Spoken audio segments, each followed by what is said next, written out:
Welcome to the Gaming Mix Podcast, your mix for all things gaming. This is the official podcast for Analog Stick Gaming. I am Jeff Young from Analog Stick Gaming, and while Jordan is unfortunately under the weather today, I am joined by Sean Garmer from the Videogames to the Max podcast. Sir, how are you doing today? I'm doing okay. How are you? Not too bad. Back has been not terribly great. I have new medication, but it is still bugging me quite a bit. Other than that, I've been playing a lot of games, which we will get into later on. I think I saw you playing a game that I just put a review out for, which was very, very good. We'll touch on that a little bit later. So we got a bit of news today, but we'll get right into that. All right, so I've been playing a little bit of Silent Hill 2, and so we've got some Bloober Team news. So Bloober Team has said it's aware of the mixed reputation of some of its previous games, and that the company is done making shitty games. So speaking to GameSpot in the wake of its newly announced horror title, Chronos: The New Dawn, the team behind the recently released Silent Hill 2 remake said that it's looking to shake its previous reputation and emulate the critical and commercial success it's had with Silent Hill 2. We want to find our niche, and we think we have found our niche. So now we just need to let it evolve with it. And how that happens is more complex, but it also happens organically in a way. Like with 2016's Layers of Fear, people in the studio were like, okay, we've made some shitty games before, but we can evolve. We gathered as a team that loves horror, co-director. That name I am going to butcher so bad. It's Wojciech. So I'm not even going to say that. So I think for us, it would not be easy to switch to other genres, and we don't want to. I mean, Bloober Team technically has just kind of made horror games. Like, I think the only time that they've kind of moved away of that respect, I think, was Observer. Mm-hmm. It was like more of a sci-fi detective story. Like, it still had horror elements, but have you played much of the Bloober Team stuff? Observer, yeah, I loved. And that actually I kind of liked that because it was different, right? Yeah. It was more like a sci-fi kind of thriller instead of the just horror. I mean, I played Layers of Fear before. I think a lot of people have it. Just I thought it was fine. It wasn't anything, I need to get too excited about. And then that's the problem. And then I played the medium. And that's the thing is, say everybody was coming to Silent Hill 2 with the medium in mind, and it's like, because the medium was, I think, fine. I think it gained a lot of its controversy just because the ending, just with kind of like how it kind of tackled some mental health issues and some just kind of important issues. I think it fumbled it considerably. So I think, a lot of people don't associate big AAA with Bloober Team at all. I think that they are a very, very good kind of mid-card team, like a very good double A. I don't think their games have been amazing, but it is kind of good for the team. I think for the transparency that they know that they've fumbled it before, by saying shitty games pretty much. Yeah. Because like Silent Hill 2 is very good. I've played probably about the first 3 or 4 hours. I'll be playing some more once some embargoed games that I've been received code for kind of get done, because those take priority over paid games. Right. But no, I think it's good for Bloober Team to kind of acknowledge their reputation. Well, especially now because their reputation switches so much, right? Like, okay, you made this awesome Silent Hill 2 remake, which even leads to people believing that maybe you have other Silent Hill remakes in the works. Um, and now you're making this awesome. Well, this trailer looked great for Chronos, and it's like, man, if that goes backwards to what you used to make, it goes back in that whole people are gonna feel like, okay, well, what's Silent Hill 1 and 3 remake potentially gonna look like? Yeah, like I could see them doing a remake for the first game for sure. And one thing that we don't know in regards to the Silent Hill stuff is we don't know 100% how much Konami really had the hand on the wheel. Like we've Yeah. been told that from Konami that they had a lot of freedom, but we don't know exactly, what that means and whether or not and we'll dive into our next story, which is the Bloober Team's next game shortly here. But we don't know exactly, you know, the conditions that led to Silent Hill 2 being so good. But again, like that is the inspiration I think for their What studio was there was secretly Silent Hill. Konami team members there Yeah, watching was it things? even made by Bloober Yeah, Team? yeah, Maybe it's right. like 10 shadow agents under Konami. Yeah, like Silent Hill 2 was an inspiration for even Bloober Team existing. So I think that they really had to nail it. So it makes me wonder about like the stuff that they're probably less passionate about. But yeah, that leads us into Bloober Team's next game, Chronos, the New Dawn, has been announced. A trailer for the game basically hit a couple days ago, and you can delve deep into the heart of a deadly struggle against overwhelming foes with combat-driven gameplay, all while uncovering the mysteries of a twisted time travel story. The game takes place in 1980s communist Poland, a wasteland that has been affected by a plague known as the Change. And that's pretty much all that's been kind of revealed. Like you have this almost like guy in like almost like underwater gear, kind of almost like a Big Daddy, but less, um, kind of less fantastical, like in terms Yeah. of like its look and stuff. And then they're playing like I think chess or something like that with this other person. It'll be interesting to see kind of like what that kind of does. But I think a lot more eyes are going to be on this game now because of Silent Hill 2. I think Bloober Team is, like they went from a team that I think people were like, oh, it's Bloober Team. Yeah, I can do without. To now it's like, okay, we've seen what you can actually do as a team. So does that continue to impress people? But No, yeah, it's the thing of exactly that, right? Your Bloober Team's name all of a sudden got ramped up a lot as far as the developers go. The trailer looks awesome. It's yeah, like got a bit of Dead Space and BioShock kind of feel yes, to it, and I love that whole. Okay, we're going from the guy in like the deep sea diver suit to him playing chess with an old lady to other like kind of dark things, and it's like, oh man, I could dig this. I don't know, maybe I'm not so much into their other horror stuff, but like this is more kind of broad appealing. And then you tie that into the, current gen consoles and all that stuff, and it's like this looks awesome. This hopefully this delivers, and if it does, it takes them into a whole different stratosphere again. yeah. I almost wonder, like, because Silent Hill 2, it's kind of being thrown around as being just as good as the Resident Evil remakes.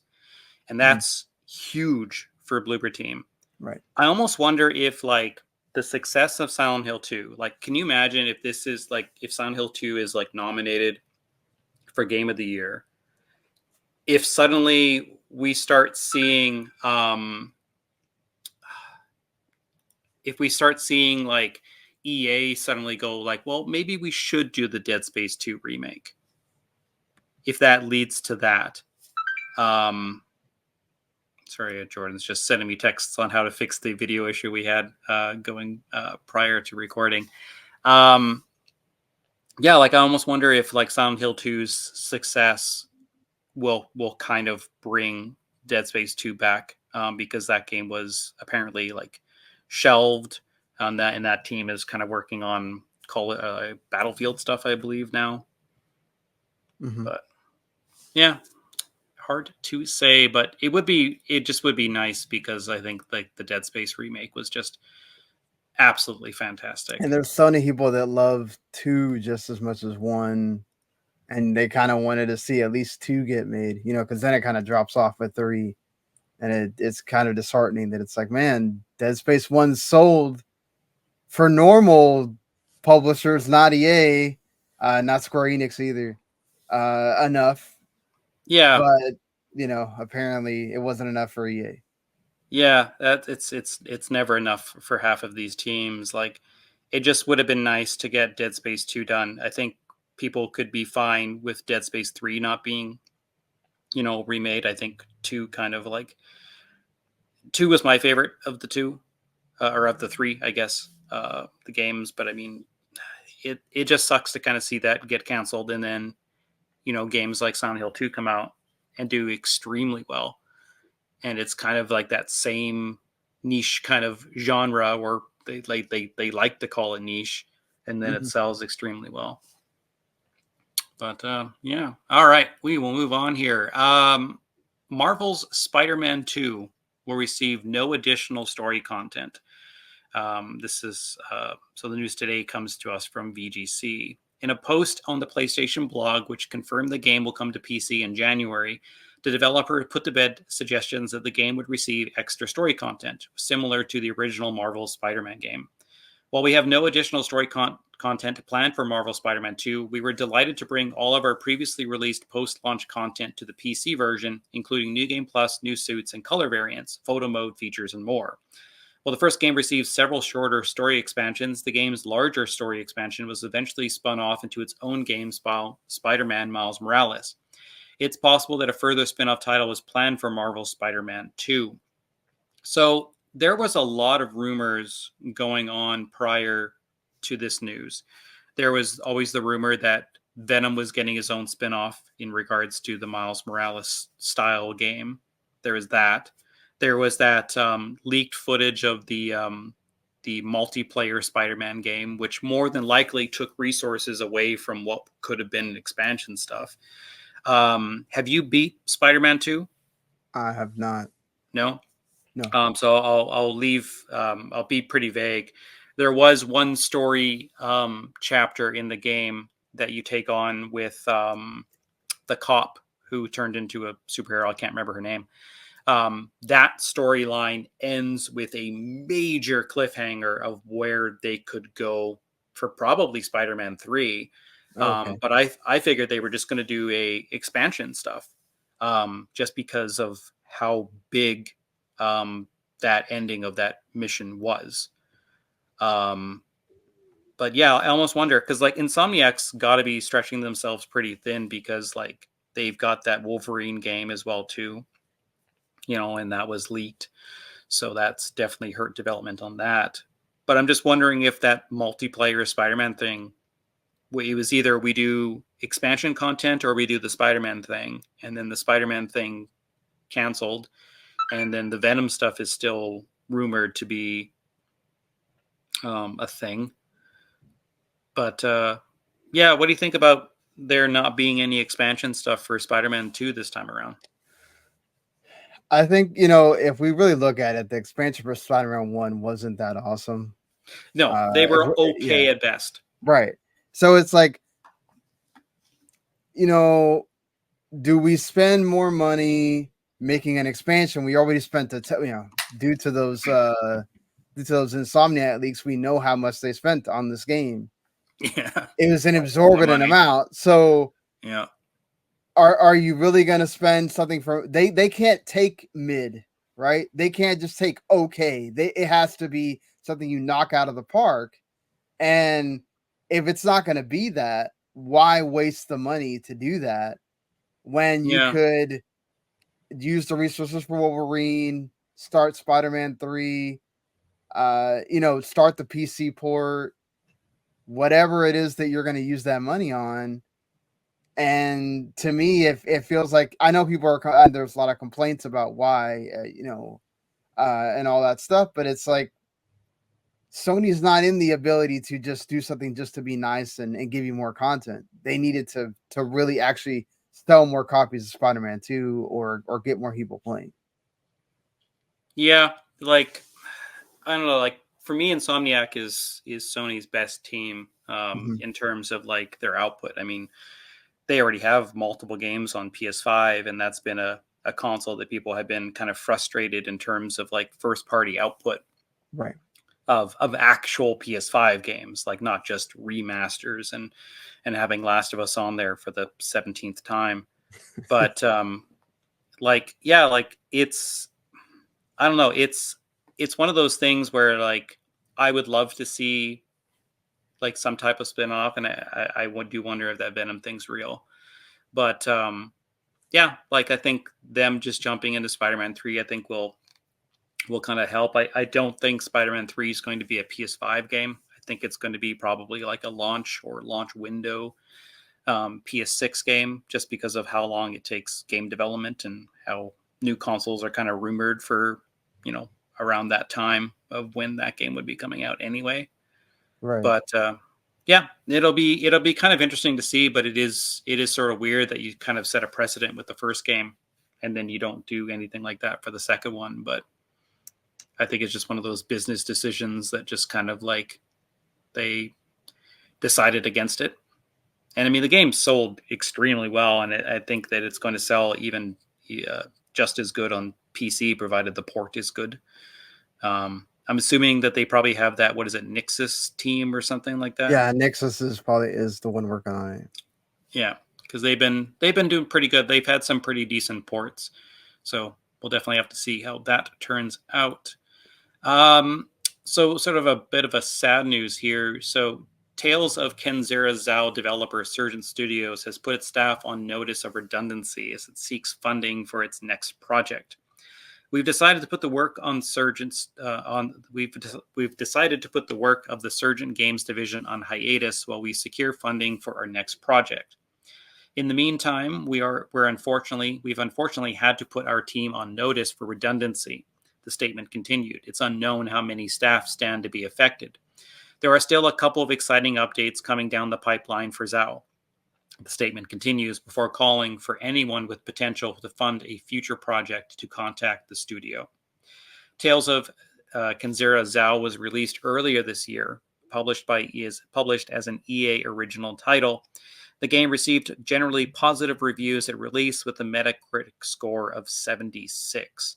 Surgeon Studios, the developer behind Tales of Kenzera Zao, is headed by Abu Bakr Salim, the actor known for his work on the House of Dragon series, as well as the main character Bayek in Assassin's Creed Origins. This is kind of a sad story for me because this was a video game actor who basically funded and put together his own video game studio to essentially make a game that was personal to him. And then his game was basically attacked by a whole bunch of people that were like, hey, we don't want diversity in games. Go make your own. That's what he did. Like, that's what he did. That so many of those people are like, hey, stop putting that stuff in the games we want. Go make your own game. And then when they do, they still get attacked. And it's just absolute bullshit. And then the game just didn't, really sell that well.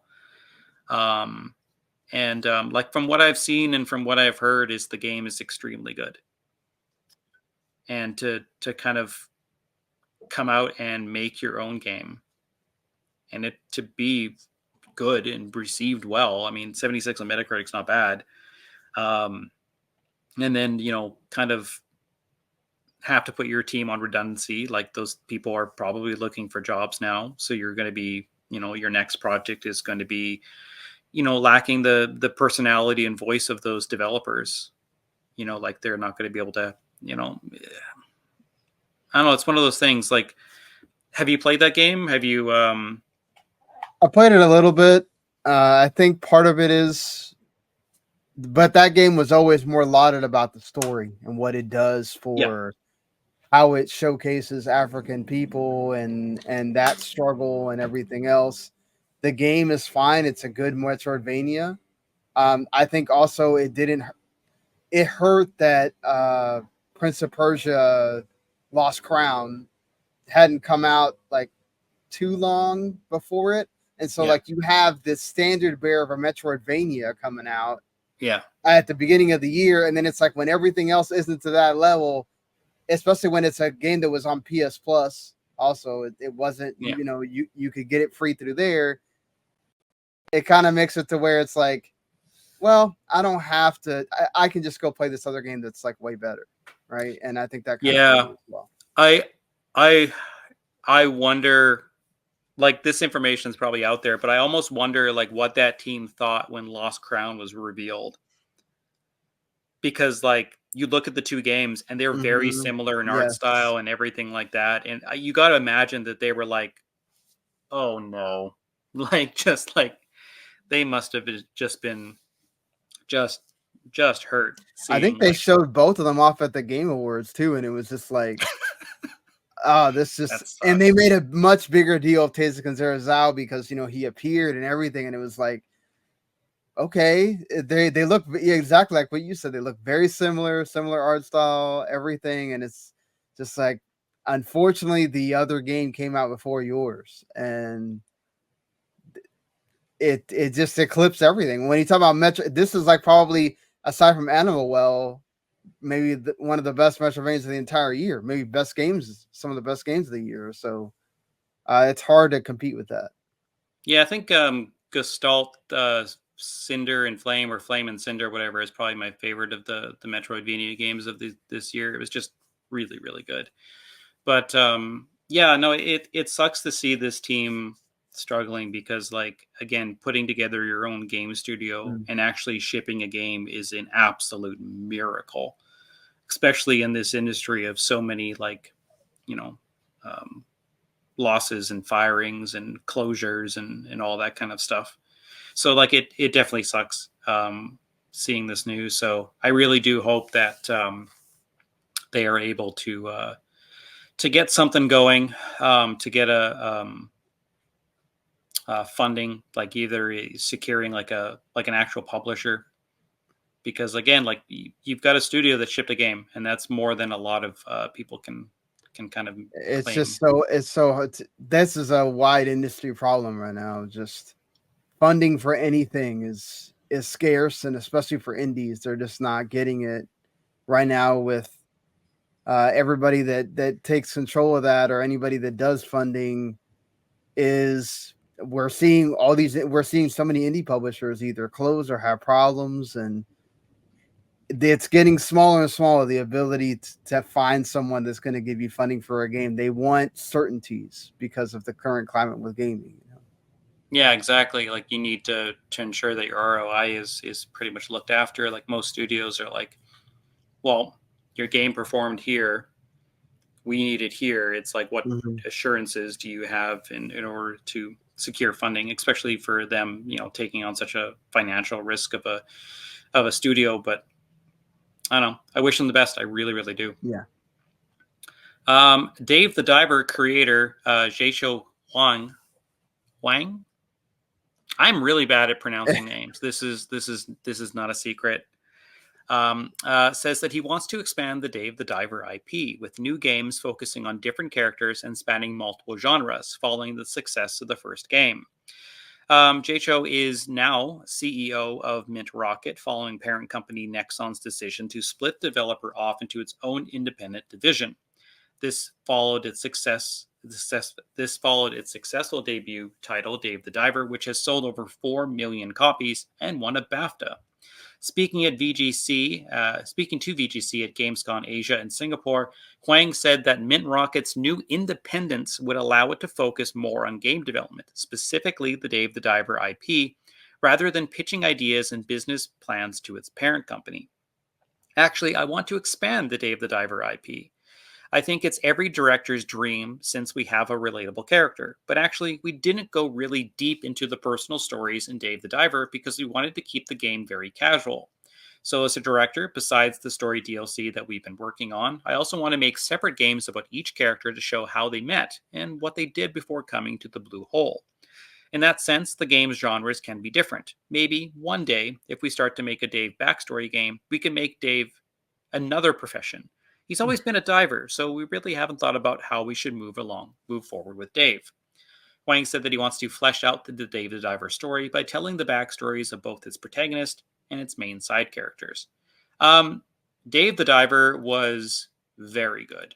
It was super fun. I quite enjoyed it. The story was great. I loved all of the side characters and like how you have to essentially go and get your fish and then take it back to the restaurant and do that stuff. And we've seen that before with other games that are very, very similar, because there was that one where you have your own shop and then you go into caves and kill things. I can't remember the name of it though. It's, I almost wonder if because Dave the Diver was technically not an indie game because it was funded by a major studio. So it being its own division now, I wonder if that would still qualify it as an indie even more so. But can you now give it the official indie game? Yeah. It was already getting indie game awards. Can you officially call it one now?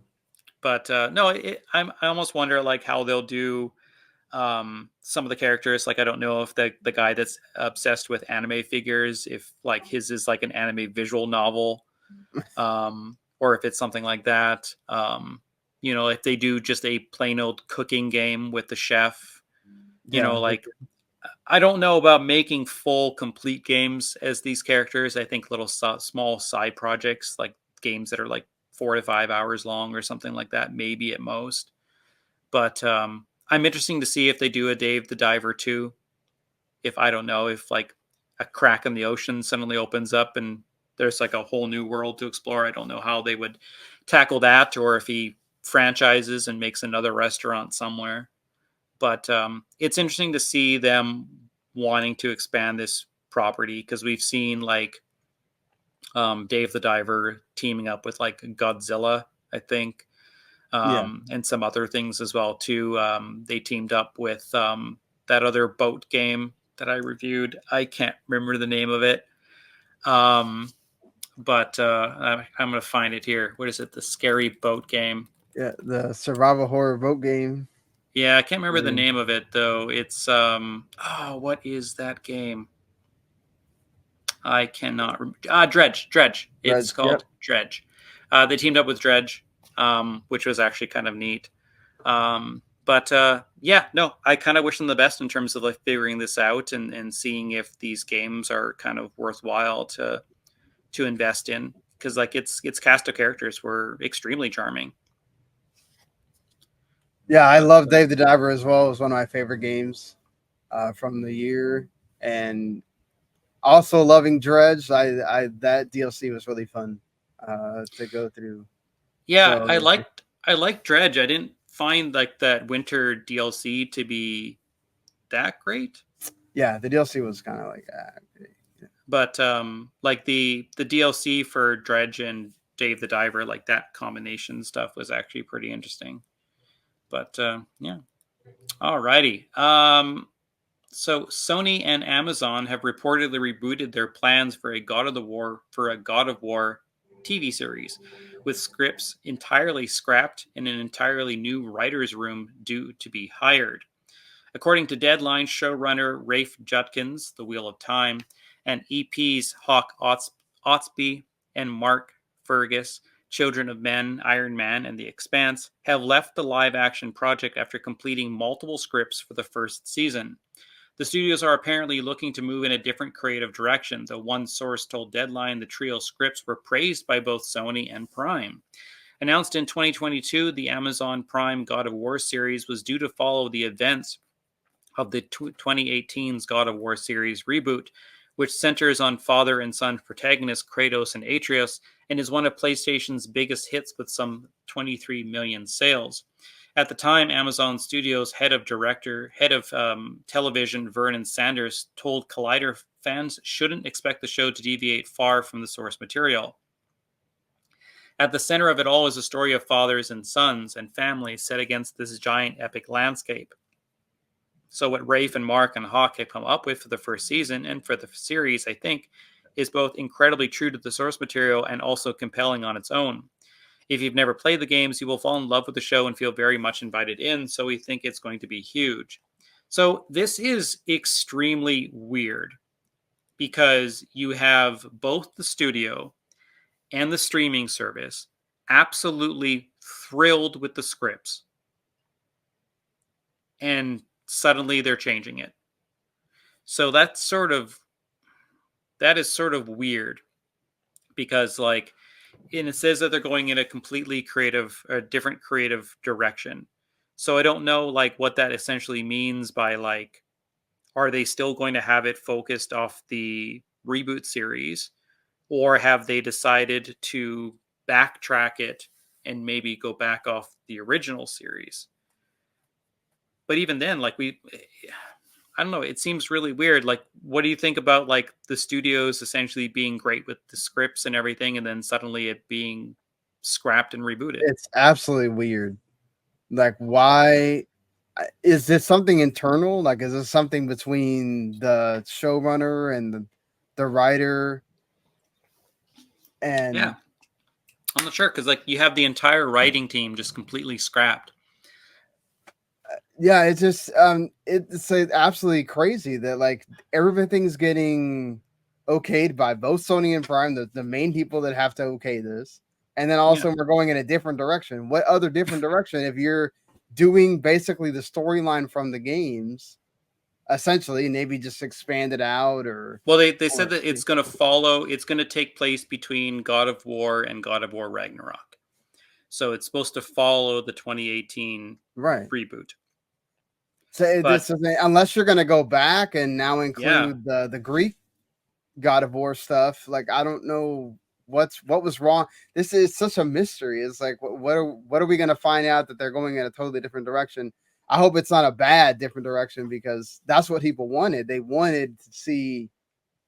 I mean, we already got like high detailed everything with the PS4 games, but it's just yeah. like, man, it doesn't sound when usually when this happens, it's not good. When you start hearing about reshoots and redos, it usually gives a bad vibe for the what was very much a highly anticipated show. Yeah, like I think like reshoots and all that kind of stuff can be good, because sometimes they'll like show this to a certain select audience, and they'll be like, we didn't like this, we didn't like this, we love this, blah blah blah blah, and then they'll do reshoots to kind of like balance it out and kind of make it more watchable. But to like completely scrap something that's been praised by both, the both Sony and Amazon, and then scrapped, is just weird. And a different direction to me almost sounds like maybe they want to start in the Greek and kind of go from there. Because, like, there's been rumors of the God of War remaster trilogy of like the older games and stuff kind of being like remastered and all that kind of stuff. And Sony has shown that their remasters are kind of part of promoting their television stuff, which is why Last of Us got, all its remasters, why Horizon is set to get its remasters and stuff, because they got that Horizon show. um so it's hard to see, kind of what they're going to do, but it's such a weird thing. Like, I can understand if Sony says that they absolutely hated the scripts, and Right. Prime was, and then that kind of stuff, but for both ends to just absolutely love it. And I wonder if somebody looked at it and said, like you're talking about, where they go, why don't we just start from the beginning? We think this is going to go multiple years, right? Maybe they have a vision of maybe it was a vision of 2 years, and then they go, oh, this can go 3 to 4 5, you know, and so they go sorry, the dog is like deciding whether it wants to sit there on the bed or leave. oh, trust me, But we have our my cat that pops up on yeah, podcasts every now and then. You just see this big cat butt basically like walk across me. so no, I agree that that's the only thing I could think of is that now they've said maybe Sony kind of started going, oh, you know what, we're having this idea of remastering the Greek trilogy, and Amazon maybe agrees to, okay, let's go ahead and kind of agree to a longer route with this. But Um, see, you wouldn't know, wouldn't the Greek, like, okay, TV shows basically are always kind of built around budget. You can have the most amazing ideas, but it all comes down to budget, right? Right. You don't spend 50 if you have $15 million, you don't spend it all in the staircase, right? Right. So to me, setting the show in the Greek mythology era is more expensive than having it take Agreed. place in a random generic winter forest. Mhm. You know, like that's the like it just I don't know. Like it's just hard to see like where that kind of story is gonna take place and like for an entire writers team to leave, it's got to be something big because you got to imagine like okay yeah sure we can work on this, but then again like if you have your entire scripts scrapped, they may not feel the need to Yeah, want to exactly. They continue. may, it may be something where it's like, okay, we're just going to start over, and they go, Like oh, F we don't this want and to, then deal walked with out. this. Like, just go get you another team at that point. But it will be interesting, especially because they have that. I guess you call it a sneak peek during the secret level show that's supposed to have God of War included or whatever. Well, Will that's its we? own Yeah, thing. yeah, That's its own thing because like all of right. those are like original stuff. Because yeah, like there's God of War and Mega Man, and But like, will it give you kind of like the idea of what they were going for, and then they go with a separate whole I deal? don't think so. I think Yeah, it'll be completely detached. But yeah, no, it's sort of weird. It is just a weird story. Like when you see like the writers' room leaving, you got to figure it's something big. yeah. But alrighty, let's move on to this. We got here. All right, so 2K Studio 31st Union has revealed Project Ethos, a new free-to-play third-person roguelike hero shooter. The game, which is being developed by Sledgehammer Games veterans, will enter community playtesting as of, well, a couple days ago. So on the 17th, apparently. Shape your playstyle every match through evolutions, powerful, semi randomized upgrades unique to each hero. Evolve a sniper into a close range skirmisher or a support role into a powerful lone wolf. Build your hero in real time to suit your personal playstyles. Two game modes will be included in this weekend's playtests. The first mode, Trials, is an ongoing, persistent fight to collect ores, extract, and unlock powerful augments which fuel your future trial runs.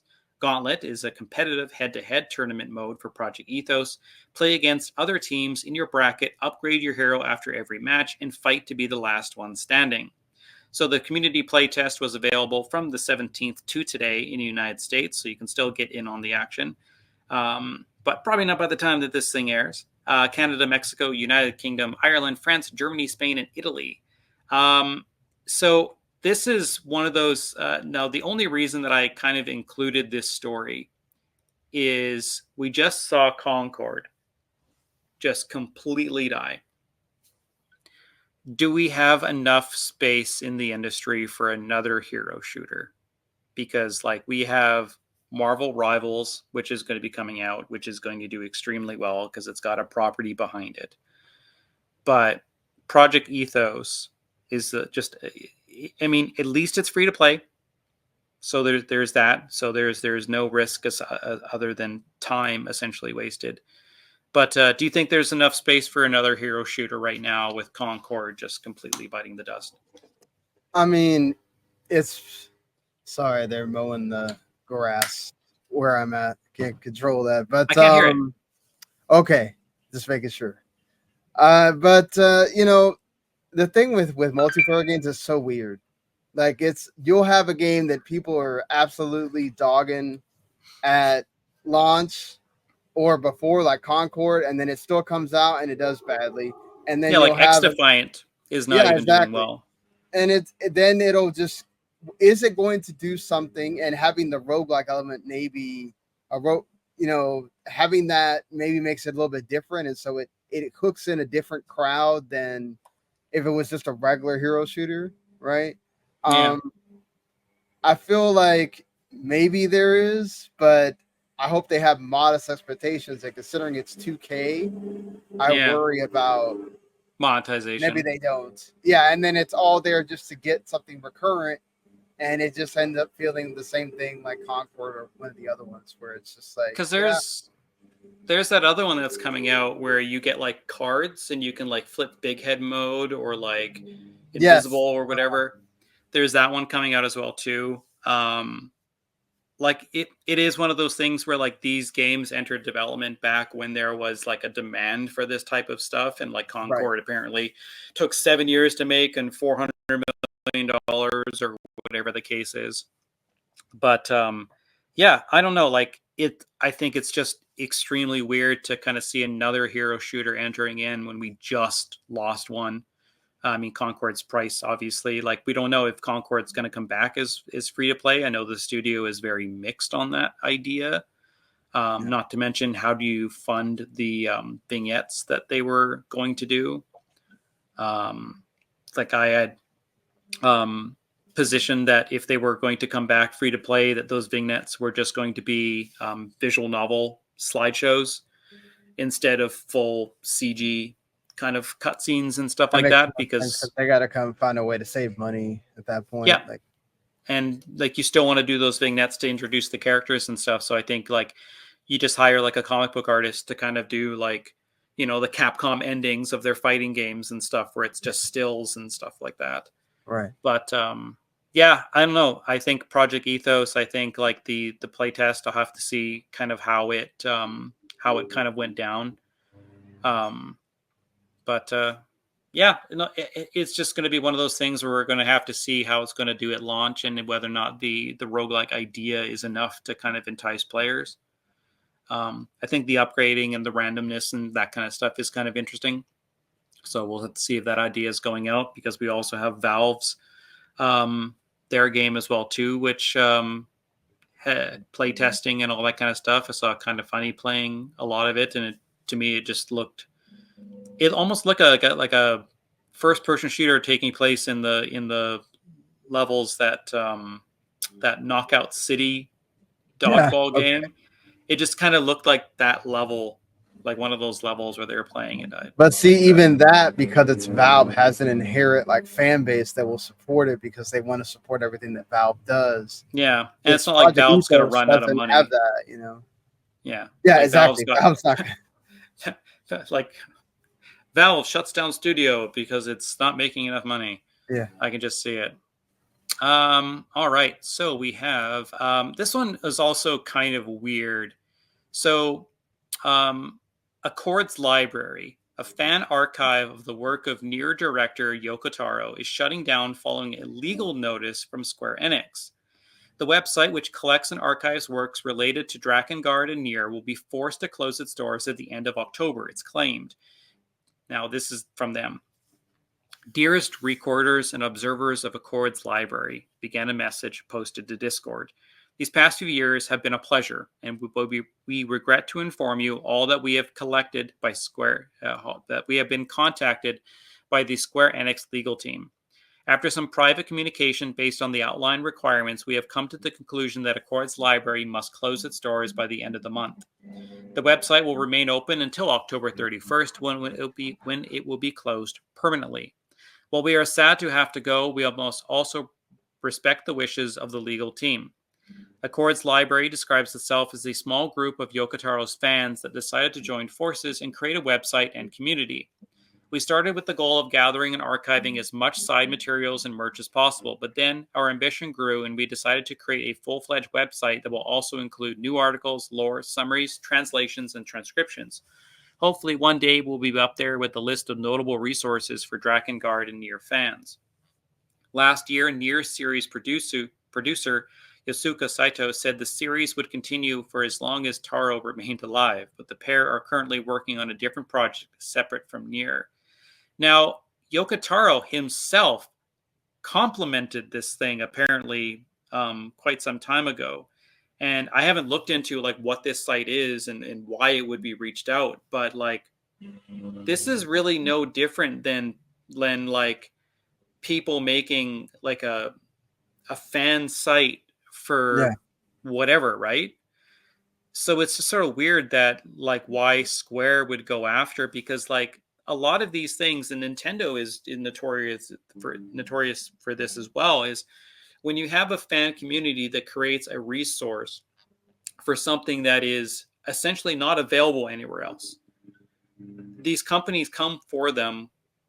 Like is Square like, oh well, if this site exists, then the art of Nier, which we probably don't even make anymore, people will not want to buy those books. You know, like this. It's such a weird thing, and like this is very much a Nintendo kind of But idea of Square thinking. does this a lot, though. They do it with, it takes forever for those Final Fantasy Ultimania books to come out. And then sometimes they don't come out at all in English. They only are available in Japanese. So there's these websites, like Shinra Archaeology and stuff like that, that will translate them and make them available for people to read. And then they'll come after them and tell them you can't do that. And it's like, well, these people don't read Japanese. What do you? Why is it a problem? I'm really tired of these companies attacking people that are creating things that don't exactly exist anywhere else. You know, like if like it's like the I'm just trying to think here. Like it's almost like, you know, where a lot of companies and stuff like that, they kind of invite piracy by like removing a game or not modernizing it to bring it to consoles, but you know, so you'll have a game where like, well, I can't buy it anywhere, so I'm gonna pirate it. Like, if you want me to give you money to put it somewhere, then I will pay you the money so that I can play it, you know, wherever I'm at. And so like this whole thing of Square essentially like shutting down a fan community, like something that has, if anything, probably enticed more people to play and purchase Nier Replicant or Nier Automata, or tracking down copies of Drakengard or whatever the case is. Like, it's probably created more sales for Square Enix than it would ever take away. So it's just sort of weird, especially when you have Yoko Taro, like, who, you know, publicly stated that he enjoyed what this community was doing. So it just seems like a very weird thing for Square Enix, and I don't know if it's the new leadership that took over or whatever the case is, but this is kind of scary for setting a precedent of like shutting down fan stuff, because like communities are kind of all gaming has in regards to its kind of growth, you know, like, because you'll get a lot of people that, you know, don't know of something, like, you know, there's outliers with like Fallout, you know, where the show kind of brought people in to play the games and all that kind of stuff. Like, there's those types of things, but generally, like, when you want to get engrossed in a community to you know, find new games, like, that is a major component of how those games kind of grow. And to shut down a fan community is just dumb. Like, I don't, like, again, I haven't looked into exactly what the site was doing. Like, I'm assuming it's just like collecting like every scrap of information about like Drakengard from like video game like previews and like footage of like E3 or something like that, like those types of things. But if Square is not selling or providing access to those types of things, I don't see why shutting them down does anything. Like, are we getting a Dragon Guard collection soon? Is that why we're closing this with the like? I doubt it. Just because like Nier is pretty much the biggest thing that kind of come out of that, and Nier only exists because of one of the endings of Drakengard 2. Like, so it's not like directly tied to Drakengard in the most, you know, bigger sense. Right. But sort of weird. Alrighty. We've got Certain Affinity was working on what could have been a game-changing battle royale mode for Halo Infinite, according to the studio's former design director, Mike Klopper. The prolific support studio, which is based in Austin, Texas, has collaborated on installments in the Halo and Call of Duty franchise since 2007, as well as shooters Left 4 Dead and Doom. It worked with Xbox, a studio previously known as 343 Industries, on Halo Infinite for several years, during which it was reported but never confirmed to have been working on a Battle Royale mode. But Klopper, this month, joined Call of Duty studio Raven Software as design director and has now mentioned the unannounced Halo Battle Royale mode in his LinkedIn profile. I led a large team of designers working on a canceled Battle Royale mode for Halo. I believe this product could have been a game changer for the franchise. We loved playing it and working on it, and it was a fantastic experience in spite of its cancellation. So this is, I always love when LinkedIn is like a major source for like major news. Um, but, like people, have been speculating on this for quite a while that there was a Battle Royale mode being made for it. And, it's been canceled because I think Microsoft is just moving off from Halo Infinite. So I don't think they want to have anything continue to kind of be attached to it, because like they just rebranded as Halo Studios. They're working in Unreal Engine 5 now, so they've kind of moved away from the Slip Space engine. But what are your thoughts on a canceled Halo Battle Royale mode? Yeah, I remember hearing about this the first time, and I said, "Come on, bring it.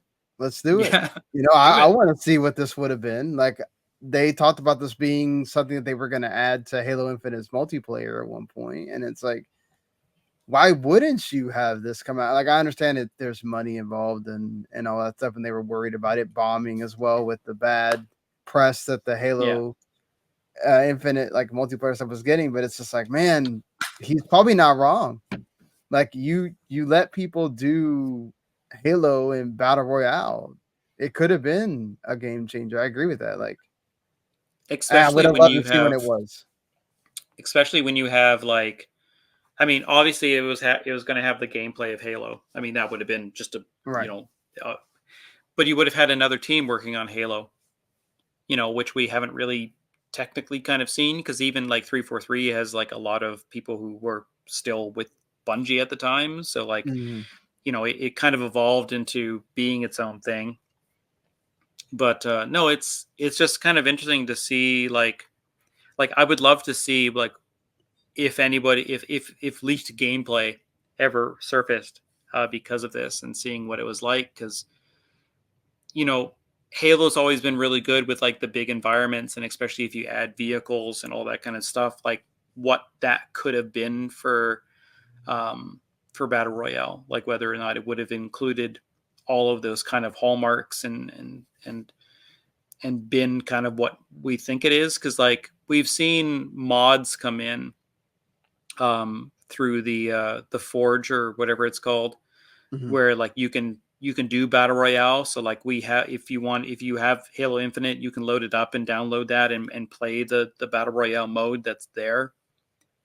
But yeah, I would have loved to have seen just anything about this type of thing. Like, I'm waiting for Matt McMuscles to do a what happened on this and see if we get any footage. But yeah, no, it'll be completely it'll be very, very interesting if we end up getting even a hint at it. All right, our next story here comes from Jordan Andow at Analog Stick Gaming. Remedy Entertainment has unveiled FBC Firebreak, formerly known as Project Condor, with players joining the enigmatic Federal Bureau of Control in a 3-player cooperative first-person shooter. As the Bureau's headquarters faces a deadly and prolonged siege by otherworldly forces, only Firebreak, its most adaptable response unit, has the skills and courage to restore order.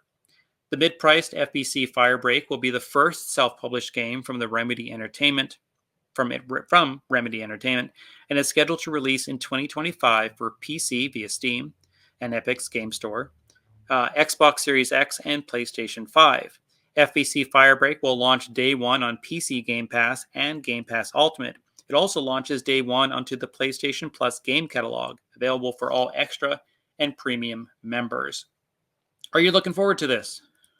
Yes, because I love Control and Alan Wake and all that. So anything attached to that, I'm already sign me up, Yeah. even though I don't play multiplayer games that much. But Yeah, yeah. I mean it's 3-player co-op, so you're not taking on like other players and all that kind of stuff, as far as I know. So like, I think there could be some interesting things there, depending if like these guys have powers. I'm not too sure. I've only watched the trailer a single time. Um, but yeah, I think it'll be interesting to see kind of how they handle multiplayer, because we've seen a lot of multiplayer modes from games getting canceled, like the Spider-Man thing with Insomniac that we were talking about earlier, where they have these like multiplayer attached type of things to have the experience go and be connected, and whether or not we'll have like um, I'm curious about how much it is connected to Control. Mm-hmm. Like the nods and things like that. If we're going to have like, um, uh, the guy that does the voice for Max, for not Max Payne, the Sam guy Lake. who just the guy who does the Oh, voice the okay for for Alan Wake and Alan Wake himself, because he plays the doctor in Control. If there's going to be right. like these little, like if he's doing the briefings or whatever like that, like if there's little things like that, like I would love to see, or even like how the protagonist for Control factors into any of it or anything like Mhm. that. But or if we're going to get the janitor, um, Oh yeah, the janitor needs to be in there. if he's going to show up or something like that, like it'll be interesting to see kind of like how they do connect it. Um, but no, the gameplay trailer looked pretty interesting, and I mean the fact that it's going to be launching into PlayStation Plus and Game Pass is interesting. Yeah, The I fact think that Sea it's, of Stars is the only other one that's done that. yeah, Uh, yeah, no, it'll definitely be interesting to see kind of like, I mean it's definitely going to have the player count, but then I'm just wondering how, like, what kind of financial check has been sent out to these guys to kind of work on it, and like how big of a project is, like how much content it's going to launch with at the start.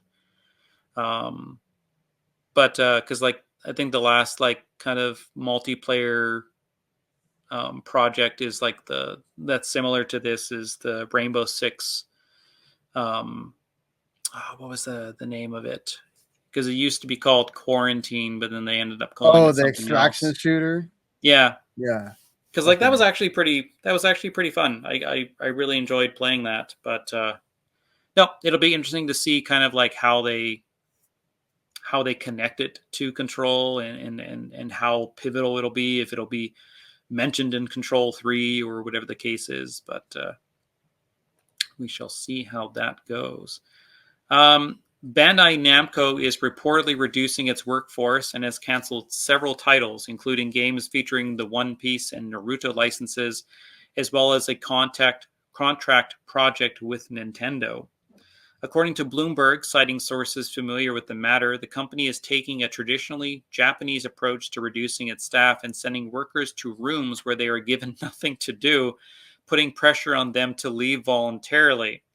Bandai Namco Studios has reportedly moved 200 workers to such rooms, leading to almost 100 resignations. A representative of Bandai Namco told Bloomberg, "Our decisions to discontinue games are based on comprehensive assessments of the situation. Some employees may need to wait a certain amount of time before they are assigned on their next project, but we do move forward with assignments as new projects emerge. There is no organization like an Odashi Beya at Bandai Namco Studios designed to pressure people to leave voluntarily. This is a practice used by Japanese corporations to isolate employees by giving them no task in an effort to get them to leave of their own volition, rather than be let go and receive severance.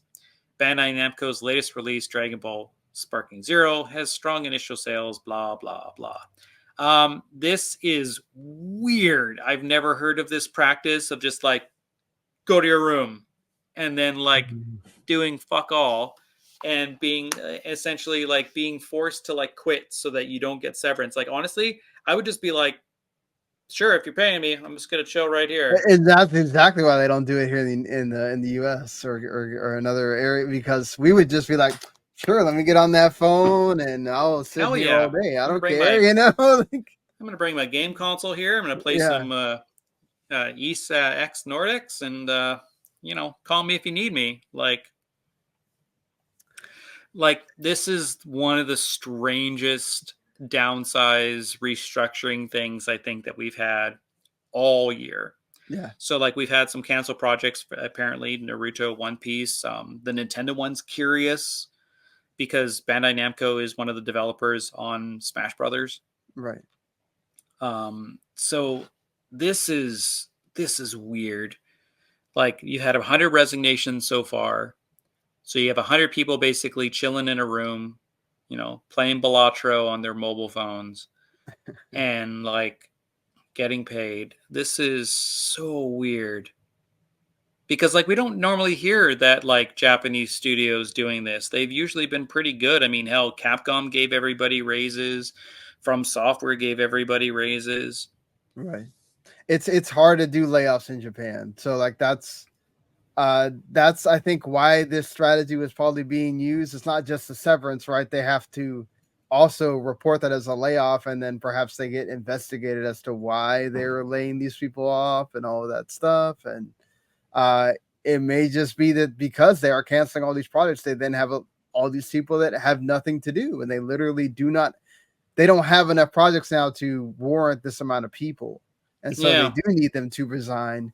As a One Piece fan, is kind of makes me wonder what One Piece game they were working on, but they were making way too many of them. Like it felt like every year we then had to have a One Piece or Naruto game, and it was like, okay, Odyssey was actually pretty good, but then you have a string of them I played that a few hours of that actually because I bought it when it was like cheap. Yeah, but yeah, it's really weird, this whole practice and stuff. And yeah, like I think there's too many Naruto games. I think there's too many One Piece games. I think there's too many of these arena brawler anime games because they're all pretty much the exact same game. But yeah, like it's such a bizarre thing. Like we've talked about layoffs like crazy on the gaming mix because like pretty much every episode or two, it's just so weird. But I think this is the most bizarre one. Yeah. Just the go to your room approach is just so just so effed.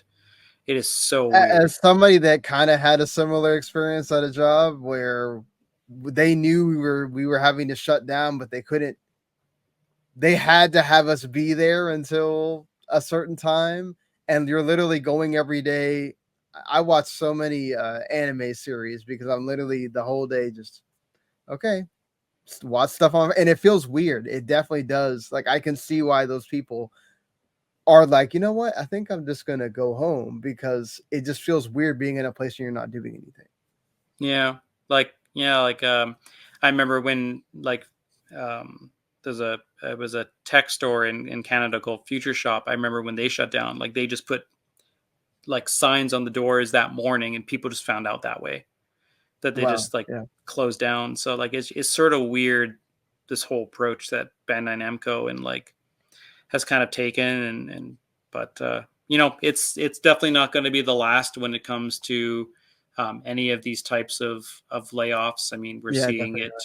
It's just so messed up.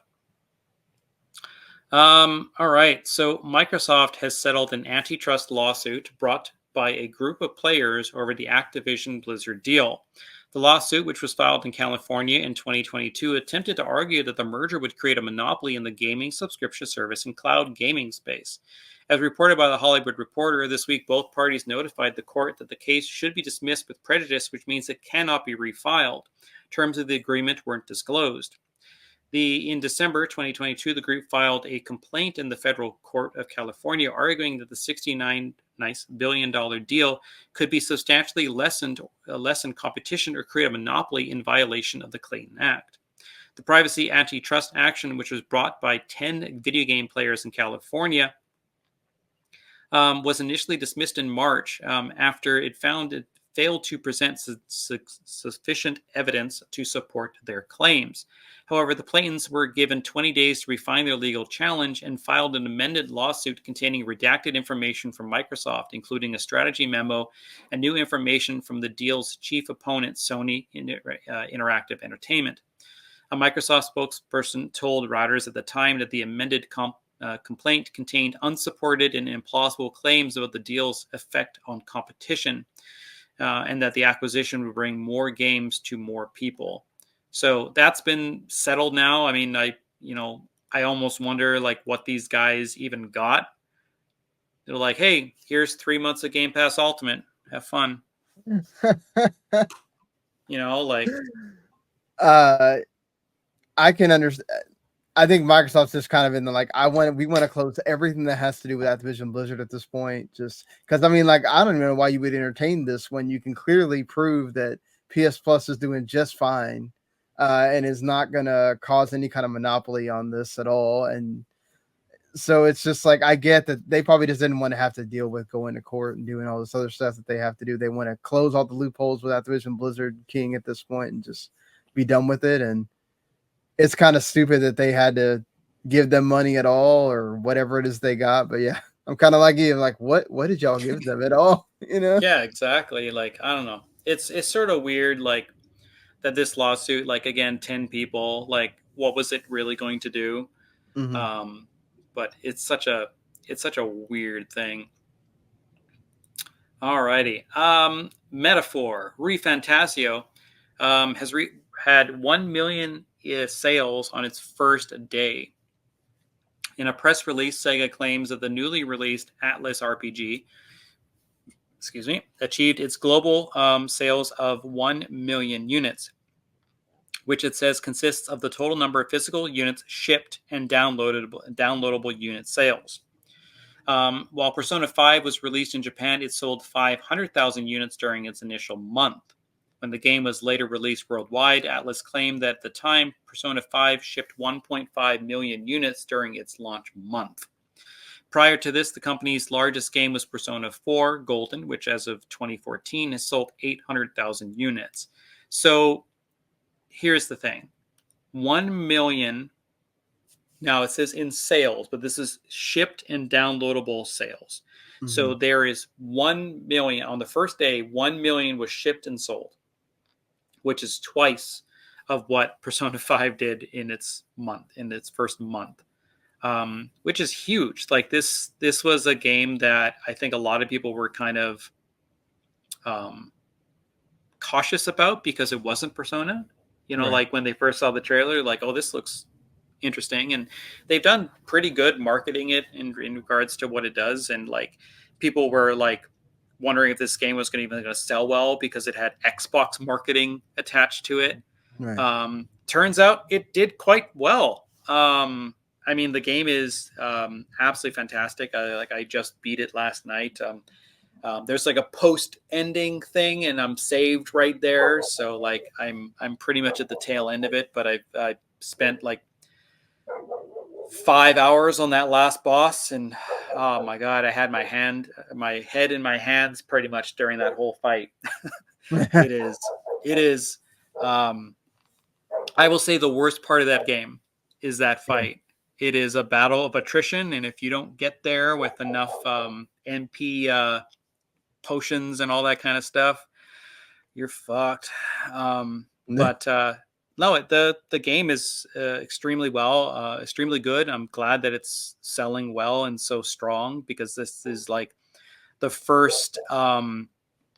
This is the first game from the newly formed Studio Zero, right, which was made by a bunch of people who made Persona 5. Essentially, jumped in on this team, and this is the first project that they've had.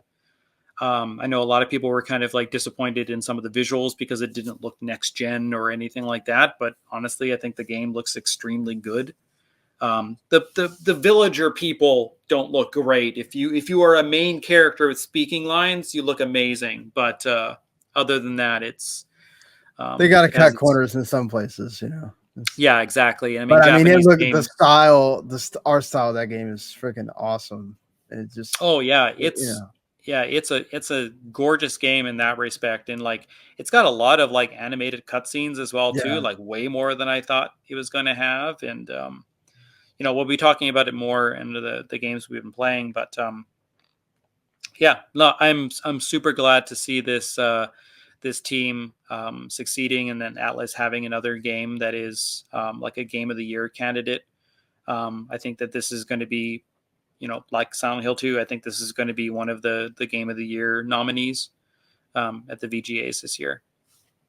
I mean, and Atlas has had an incredible year this year. They've had Persona 3 Reload sold in 5 days, the million, and then Unicorn Overload just like last month announced they did it too. So it's like, Unicorn Overlord is absolutely fantastic. Like if you have a chance to play the demo, and they've been killing it with demos as well too, because you can play the first 7 hours of Metaphor through that demo. That's what I did, and it's like it sold me on the game. I bought it. I pre-ordered it the next day because I was like, okay, I didn't know what this was going to be, but it's totally awesome. It is very, very good. All right, our last news story of the day is Pokemon developer Game Freak has acknowledged that a massive data breach, which has seen thousands of confidential documents, has been shared online related to the franchise and its employees. In a statement published on Sunday, the company claimed that over 2,000 pieces of employee information has been stolen from the company. It acknowledged unauthorized access by a third party, which has said resulted in the personal information of current, former, and contract employees of the developer appearing online. Other content related to the company and Pokemon franchise was also stolen and is being circulated online. However, this content isn't referenced in Game Freak's statement. According to the statement, full names, address, emails, and phone numbers are part of the compromised data. Game Freak has said that it will contact affected employees where it can. Those who cannot be contacted individually due to retirement or other reasons will be notified in this announcement, and a contact person will be sent to respond to inquiries regarding this matter. We sincerely apologize for any inconvenience and concern this may have caused to all those concerned. Game Freak claims that the vulnerability has caused the issue has already been rebuilt. Game Freak is one of 3 companies with controlling stake in the Pokemon franchise. The developer has also been the primary developer of the main series of the video games since they began in the 90s. So I haven't really looked too much into this leak. I know we've seen canceled Pokemon designs. I know that there was something about what is it? It almost looks like a little what is his name? It's like a fire Pokemon that almost has it almost looks like a mole or something like that with spikes on the back. I can't remember the name of it. Cyndaquil or no, I can't remember. But they were talking about how there was a canceled backstory thing where apparently the Pokemon could shapeshift, and it shapeshift into a human, and then had a baby with this human woman. I don't know. It's weird. But we've had some pretty bad leaks. I mean, the Wolverine one was probably substantial because we actually saw gameplay and all that kind of stuff that they haven't revealed and whatnot. But this one here is pretty dangerous because you've got employee information, you got addresses. This is similar to the E3 leak along the years ago where some industry professionals, both in the gaming industry and the the reviewing industry and stuff, a lot of people had to move. Yeah. Because their addresses were leaked. I remember, I think it was Jeff Grubb, his phone number was out there and apparently someone called him, it's scary that these types of things happen. And, I hope that everybody that's been affected by this has been contacted so that they can, figure out the next steps to take in terms of their protection, because a lot of fans take things way too far. They'll send things to people's houses that are dangerous, because they're upset that a game doesn't run at 30 FPS. It's they'll send death threats to audio people when a game has microtransactions. It's incredibly stupid, but it is kind of dangerous about what's happened here, especially with this information being out in public and all that kind of stuff. And, it's different when you see canceled Pokemon designs or canceled footage or whatever the case is. Those things, they don't really have the same capacity of harm as employee information being out there and emails and phone numbers and addresses and stuff like that. Because, people are there to protect their families and all that kind of stuff from this stuff. But no, it is just unfortunate to kind of see this type of leak, and thankfully they've been able to fix it. But that information's out there. Like, that stuff lives on the internet pretty much Yeah, forever. unfortunate. And we've seen, like, I've seen tons of people like covering things online that Nintendo is probably going to be like sending cease and desist stuff to YouTube videos or claiming them and stuff, because like people are out there posting screenshots and stuff of all the cancellation stuff and the canceled Pokemons and evolutions and all that kind of stuff. Yeah, it's when I saw this, I was like, it's another one of these kind of like the Insomniac leak where you're getting a lot of internal stuff. I mean, it's absolutely terrible for the people that had their personal information leaked, but just getting internal stuff that you really don't need to see, it's going to start speculation and people saying, oh, they should have done this game, and why did this get removed? Why didn't they do this? It's like Pokemon already gets enough crap, and a lot of it's deserved, right? For especially the way that Scarlet and Violet had graphical issues and all that stuff. But those developers don't need any more threats and issues that they already received. Yeah, I hate that. It sucks. Like, we've seen like such a negative community kind of built around these types of things and stuff like that, and a lot of grifters and all that kind of stuff. Yeah, kind of leading the charge and a lot of that shit. Like, yeah, the last Pokemon game was a technical disaster, but I mean, like, these people don't deserve, the death threats and all that kind of bullshit. Yeah, that once you go beyond that, it's the same thing with like the poor Life is Strange double exposure devs are going through that right now. It's like there's a line that you don't cross. You want to complain about how a character's being addressed on in the game, critique that. Don't sit there and start threatening them. And like, I know, I kind of hope like a lot of these people that are sending death threats and all that kind of stuff, that someone just like flips the script on them and be like, hey, Nuzzle 45, this is actually like Jim Barnes, and here's his email and address and all that kind of stuff, and then like they get their shit leaked. Yeah. But so that's pretty much it for news, unless anything has decided to crop up on a Sunday morning. But no, just some basic stuff. Black Myth Wukong apparently is getting a physical release on PS5 pretty soon. But that is about it. All right, so we'll be jumping into the stuff that we have been playing.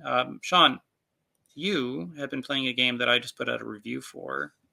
That is Neva. Yes. What do you think about it? Man, I love it. It's such a beautiful game. Like, every time I'm going through an area, I'm just marveling at the background behind me as I'm walking through with, Neva. And then the story is beautifully told, just like Greece was. It's overt and subtle at the same time of like what it's wanting to convey. But it's just anybody that has been attached to anything. It doesn't have to be a dog. With any kind of animal, child, anything, you will immediately kind of get this really quickly. And the way that they tell that story is, I'm not completely done with it. I'm like halfway. I'm just started the winter part. Okay.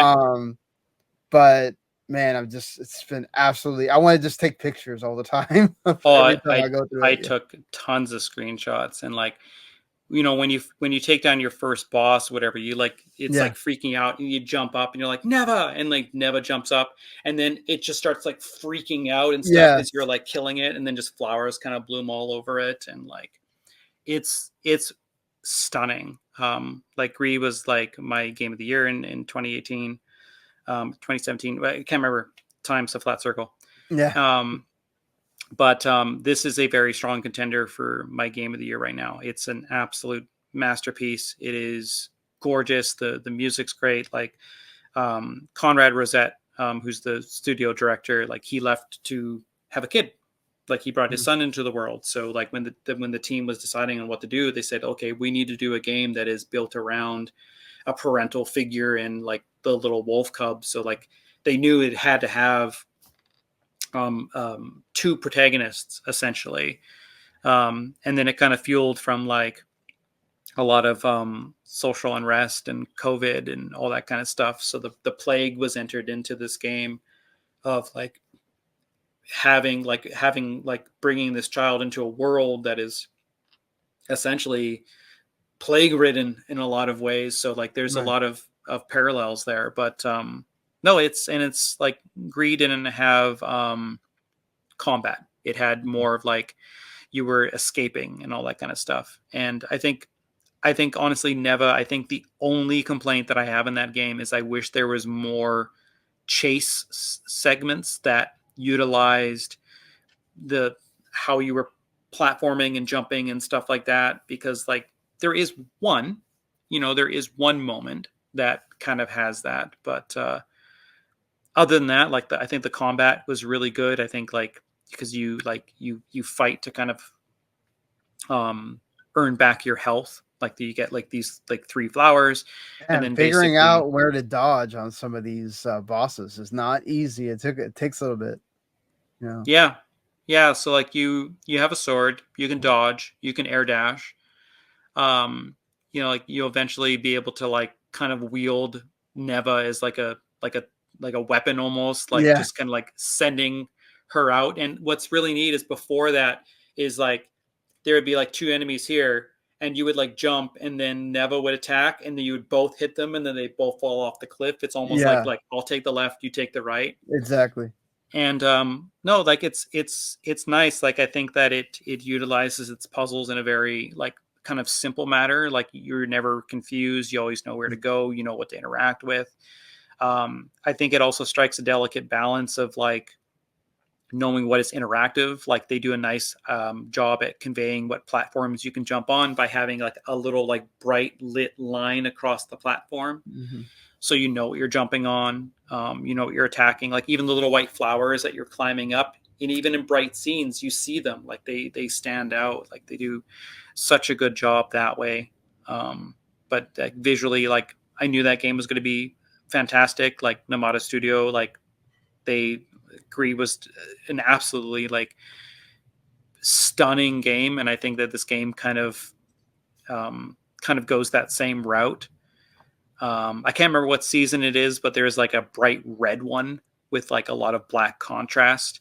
Oh And yeah, that that's the one, fall, and that one's yeah, awesome. that one just stands out. It's like the most metal looking thing I've ever seen too. Like it just looks so absolutely just incredible. I like when you jump from the first season to the next season, like there's growth. You see Neva grow from like the Yeah, little pup who's like jumping at flowers and getting curious by everything to all of a and sudden getting being able, sad because they can't. They get scared of the enemies or whatever, yeah. or And they you can't can pet jump. them, Yeah, and then they kind of nudge around you, and like the animations are so fantastic. Yeah, it is an absolutely like stunning game. Like the soundtrack is fantastic, the visuals are fantastic.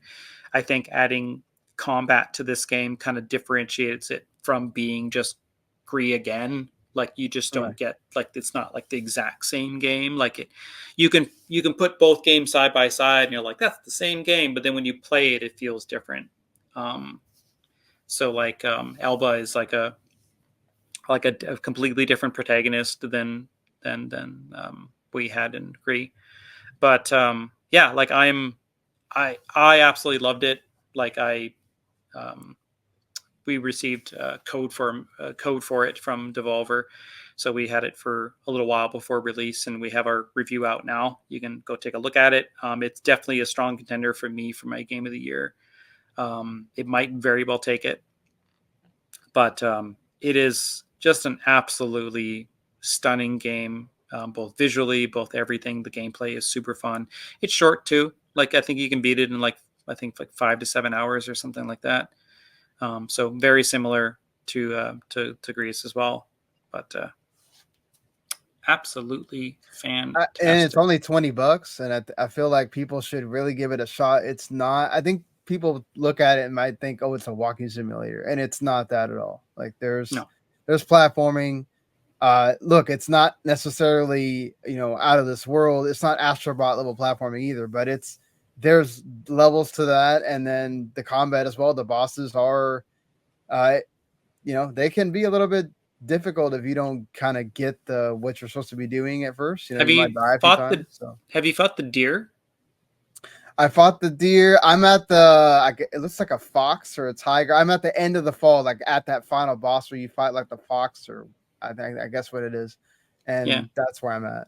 Yeah, because the deer was really cool because you get both of them, and then you have to Yeah, basically like toss out, Neva, and then go after the other one, and then dodge, and then do all that stuff, and it's beautiful. And like when yeah, you finally defeat them, and they're just kind of like in this embrace, like right. it's so I absolutely love how touching. you get to like that whole level is about honoring all the dead animals that get taken over or whatever, and it's just like you can feel the emotion through all of that every time Neva has to do that, and it's uh it's just such a great game of delivering a story and delivering uh some gameplay that goes along with it, and the art style. It's just awesome. Just I love it.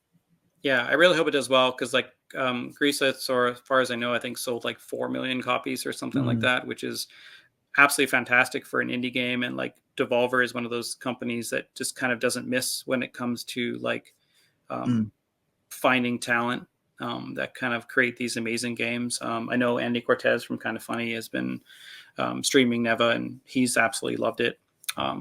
So like it's I think it's getting the attention that it deserves. Like it's an absolutely stunning game. I have been playing a game called 13th Zodiac, so 13Z. This is in early access right now. It's got a public kind of test essentially. You only get to play as one of the characters so far. There's going to be several characters, and you can kind of see them in the games. They've got some menus that look like they're going to be available. They're going to be adding co-op at some point. This is kind of like if you took Hades, but instead of isometric, you just put it down behind the character. So it just became this like kind of standard action hack and slash style game. Um, this is pretty interesting. Like I want to see it definitely evolve because right now it's pretty basic of what's kind of offered. Like your attacking is basically like a standard kind of slashing. Like you play as like this fox girl, and when you dash and hold down the dash button, you actually turn into a fox, and you can get different costumes, and it actually changes what the fox looks like as well too, which is pretty interesting.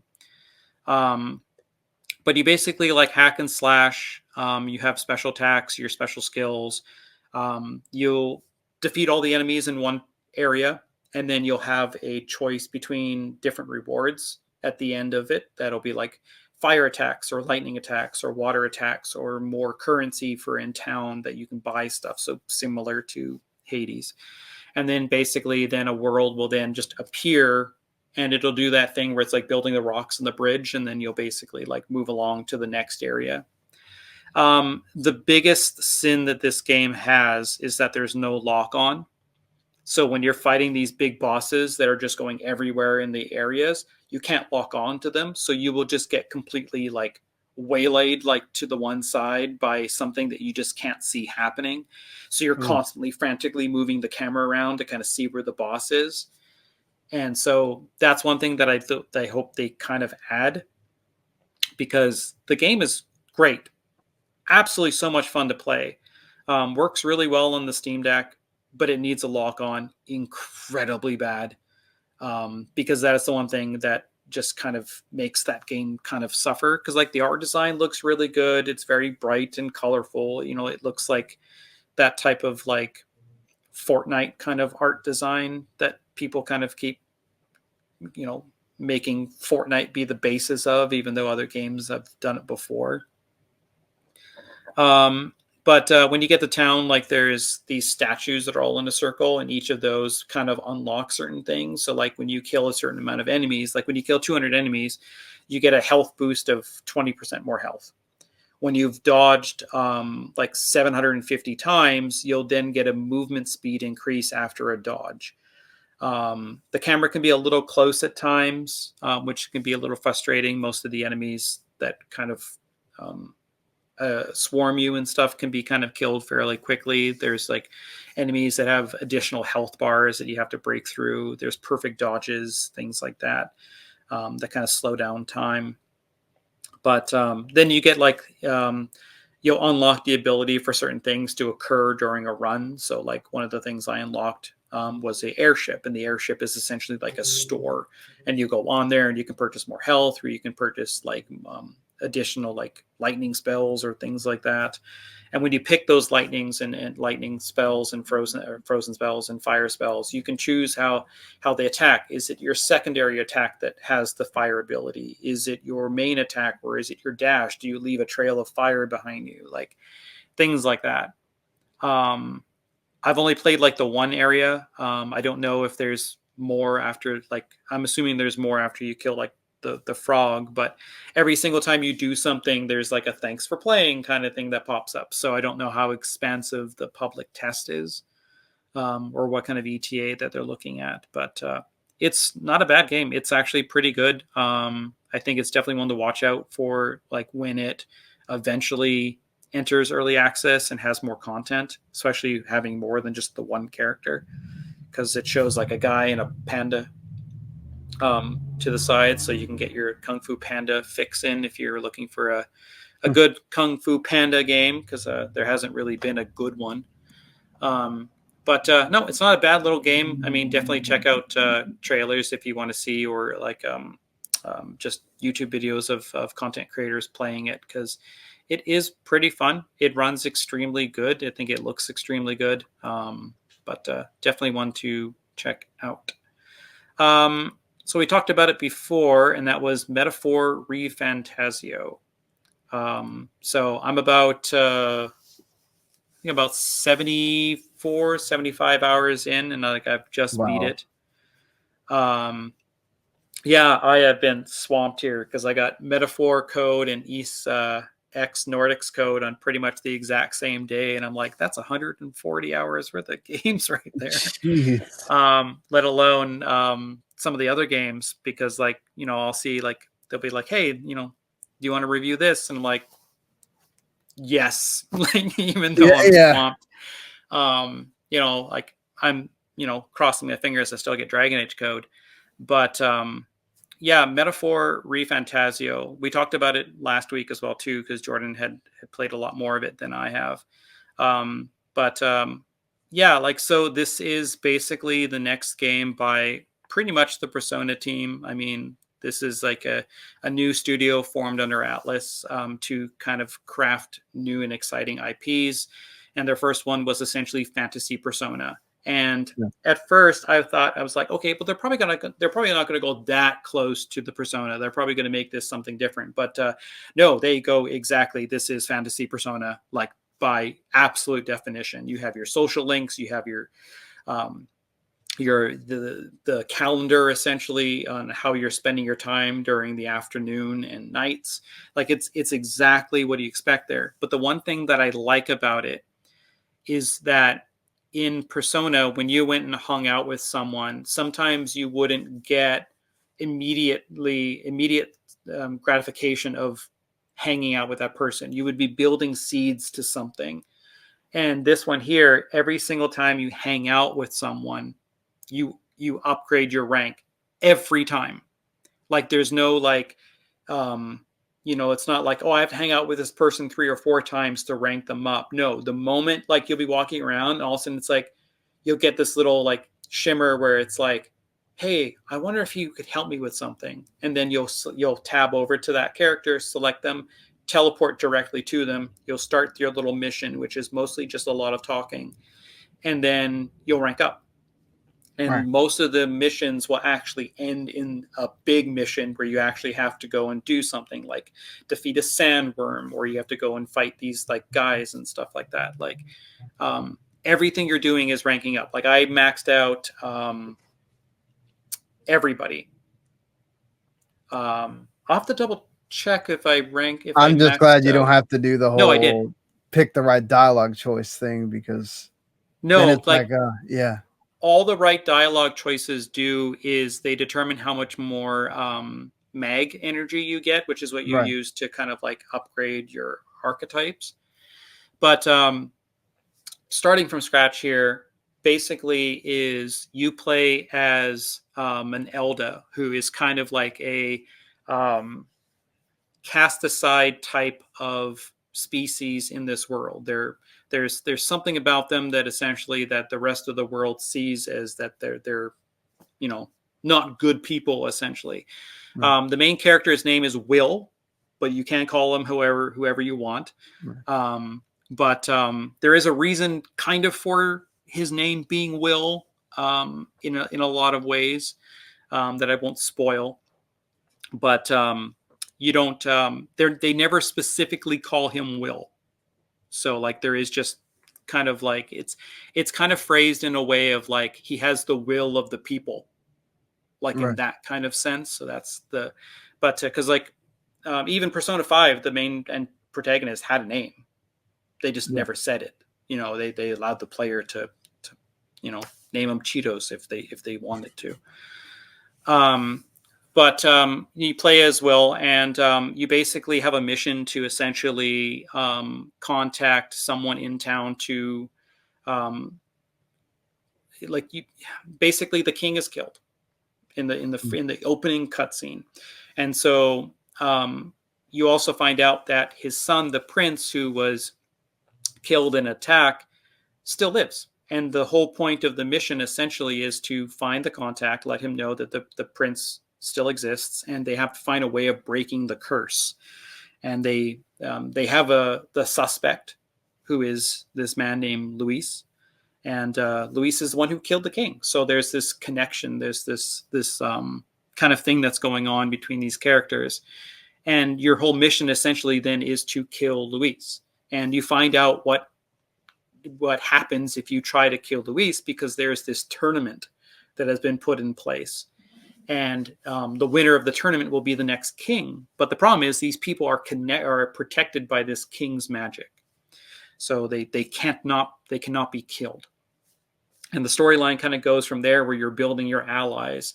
So one of your allies is Hulkenberg, who is essentially this character who was the previous protector of the prince, who felt that she failed in her attempt. But then when you let her know that the prince is still alive, she's got this fire burning in her to like see this mission through. You also team up with a noble who kind of stumbles into your party. And then you team up with a bunch of other characters that kind of go on. And I'm not going to spoil who they are, because the last one who joins is one of the least expecting people that I thought was going to be in my party.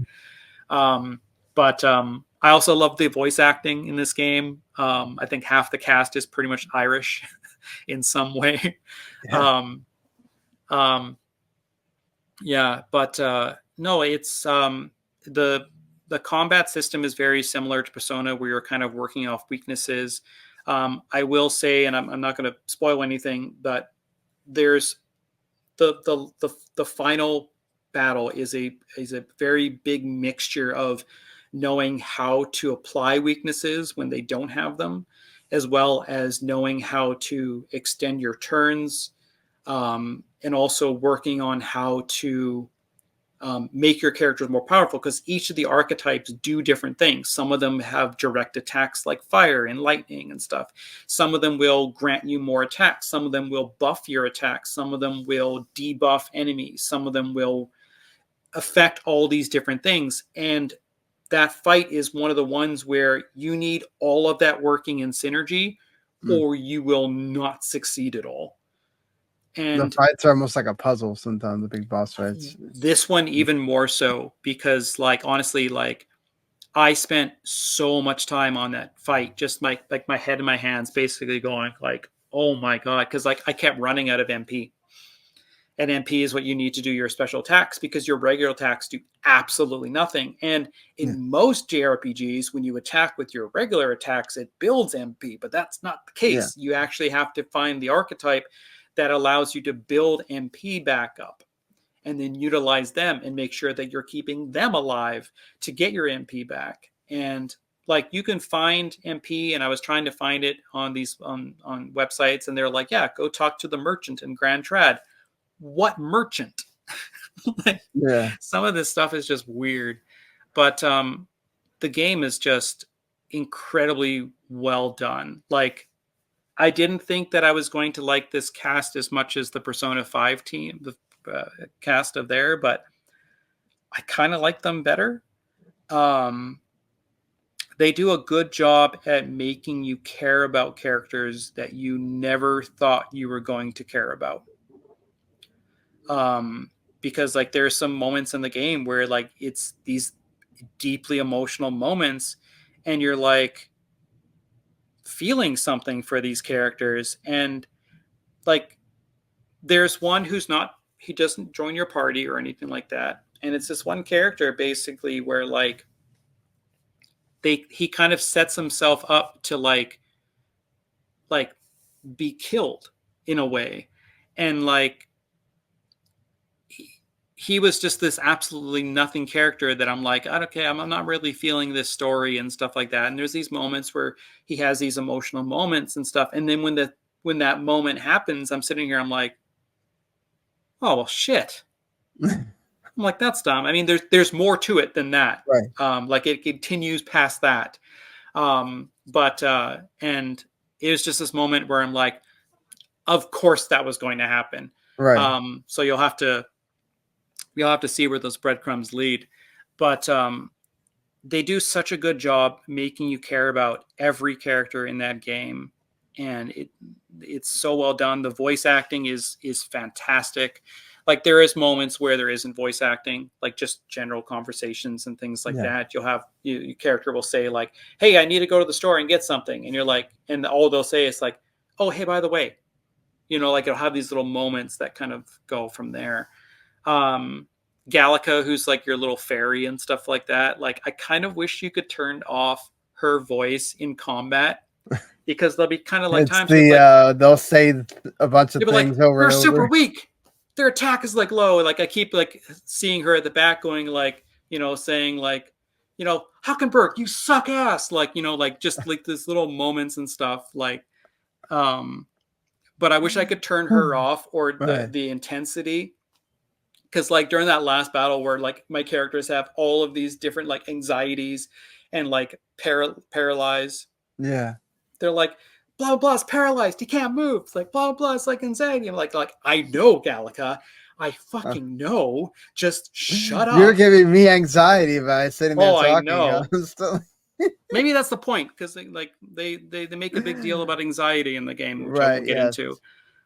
But no, like combat is super fun. I like how you can just run around dungeons and like hack at things and stuff and then kill them and stuff, so you Yeah, don't have to get that's into these big awesome. battles. I love that you um can just like take them all out. You don't have to some fight them in a some turn-based you do. area. Yeah, Yeah. like some like you'll hit it, and then they'll get attacked, and then Y will flash on the screen, and then you'll hit Right. that. And it's Tales from Daybreak, they did the same thing where you could just run around and hack at certain things and stuff, and do that. So I think a lot of companies are getting into that real time, but turn based. But I will say that this is not a real time combat game. You can get away with attacking those things, and like once you've killed enough of them, they'll just die. So like when you first encounter a big giant lizard man, like you'll Yeah. have to fight him, and then after you've killed a few of them or whatever, then you can just start mashing them down. The only thing is you do not want to rely on that all the time, and the reason is you can only level up your character during the results screen, when you've leveled up. If there's a different way, I would love to know, because there's times where I've gone into a battle and then leveled up, and I'll have like 5 points because I've just kept killing things in the overworld. So there is a reason to definitely do the turn-based stuff. All the bosses are turn-based. All the bosses are super fun. There's the only thing that I did not do in the game is the I won't say what they are, but they're tower challenges. There's 3 of them at the end, and they are incredibly tough. Like I watched a video of like this guy doing no damage, and he basically just used a whole bunch of the archetype abilities to like buff the gunner, and then you see the gunner with this big giant rocket launcher just fire and like half health this thing. But the Oh, archetypes are fun. Like they have there's tons of them. There's like a gunner, there's a knight, there's a commanders, generals, there's a persona master there's a summoner, like there's mages and wizards and warlocks and dark knights and all these different things. And there's like a brawler and like a samurai. Like there's all these different ones, and they look so fucking cool. yeah. The final ones around them, like where you eventually get like the Dark Knight, from the Knight and stuff like that. They look incredibly cool. The final one's pretty neat. Um, you're kind of almost like forced into that one with Will. Makes Um, sense. but and yeah, it's neat. And like each of the archetypes, basically what they do is, if you have say you're playing as Will, and you eventually go to like the mage and you learn all the healing spells and all that kind of stuff, you could go to the knight and you can bring those healing spells with you, because like each of them will allow you to bring up to 4 attacks, but you'll have to like upgrade to get those 4 attacks. And so basically what you do is every single time that you rank up all of the companions and all of the followers that you have, they'll unlock more slots for more of those things that you can bring over. So basically what it is that like, if you want to play as the gunner and you want to bring all your healing stuff over, you have to then you have to rank up the guy that introduced the gunner to you. And then as you rank them up, you'll eventually get up to 4 spaces that you can bring other attacks. So if you sample the entire board and level up the entire board, and you're like, I like this skill, I like this skill, I like that skill, and I like this skill, you can bring those over and make this like hybrid. So if you have your summoner and you have all your summoner things, and you're like, okay, I want to bring in a bunch of like melee attacks and things like that, you can do that. So it allows you to kind of make these like hybrids in a sense. And then each of the archetypes, I think, have like 6 or 7 skills that they already naturally have. And then you can basically upgrade those as you get to different ones. And each archetype also requires that you have different weapons and different things as well too. So you'll constantly get new armor. You'll constantly get new like weapons and things like that. You'll go into town and find them. Sometimes you'll have to do missions. The final mission before you go to the last boss has these things that you can kill that give you like these really, really good versions of certain weapons. So like you'll get like the King Sword and like the King Lance and all that kind of stuff. And so you got a lot of neat little things there. But the story is paced extremely well. The pacing is obviously up to you, because you'll have 3 weeks to complete a mission, and so you'll probably be like, okay, I only need 2 days to do the actual mission. So then you spend the rest of that Yeah. time ranking up your characters, ranking up your attributes. So there'll be things like imagination and charm and things that essentially like, this character is like, man, I could really use help. And you're like, okay, well, I need 4 of this. I'm at 3. So then you'll go and like upgrade those skills to get it 4. And then you go back and It talk to feels like them. the calendar is not so rigid in this game as opposed to like Yeah, Persona. I do kind of wish, like, my only complaint is I had wrapped up pretty much everything that I could do with about 6 or 7 days before the final thing. Like I had everybody at max rank. I had everything that I pretty much needed to. I gave up trying to find all the Magla potions and stuff because I just couldn't find any more. But I ended up making a bunch of meals that kind of helped as well. So like I went and tracked down all those recipes and all of the ingredients and stuff. So I had like, about like, I think I had about 10 or 15 of these meals that would give me 200 more MP. And you can also, one thing that you can do as well too, is if you play on storyteller difficulty, when you die, you can just respawn right there and the boss's health stays what it was. Oh wow, okay. So like I got to the very end, I played about an hour and a half of that boss, and I'm just sitting here, I'm like, I hate this. I hate this so much. and I just tossed it on storyteller difficulty, and I just kept like eventually like dying. And when you Just die, whittling it down. yeah, I would whittle it down as much as I could. I wouldn't heal my guys. I would just keep spamming MP attacks that were doing damage. He'd kill me, and then I'd come back with full health and full MP, and I'm like, "You're done, bitch!" And I just burned through there because I was so frustrated. Like honestly, it's the only part of the game I don't like is that last boss Thank because it's God they such a have that. Yeah. it's a battle of attrition like no other because you're just drained of MP, and like I just ran out of MP. Right. Like how these people are doing it on hard are probably like they've worked out how the archetypes work to the point where they're just like doing tons of turns and then like buffing and stuff and then just like shattering these things, and my mind's just not equipped for that. Yeah.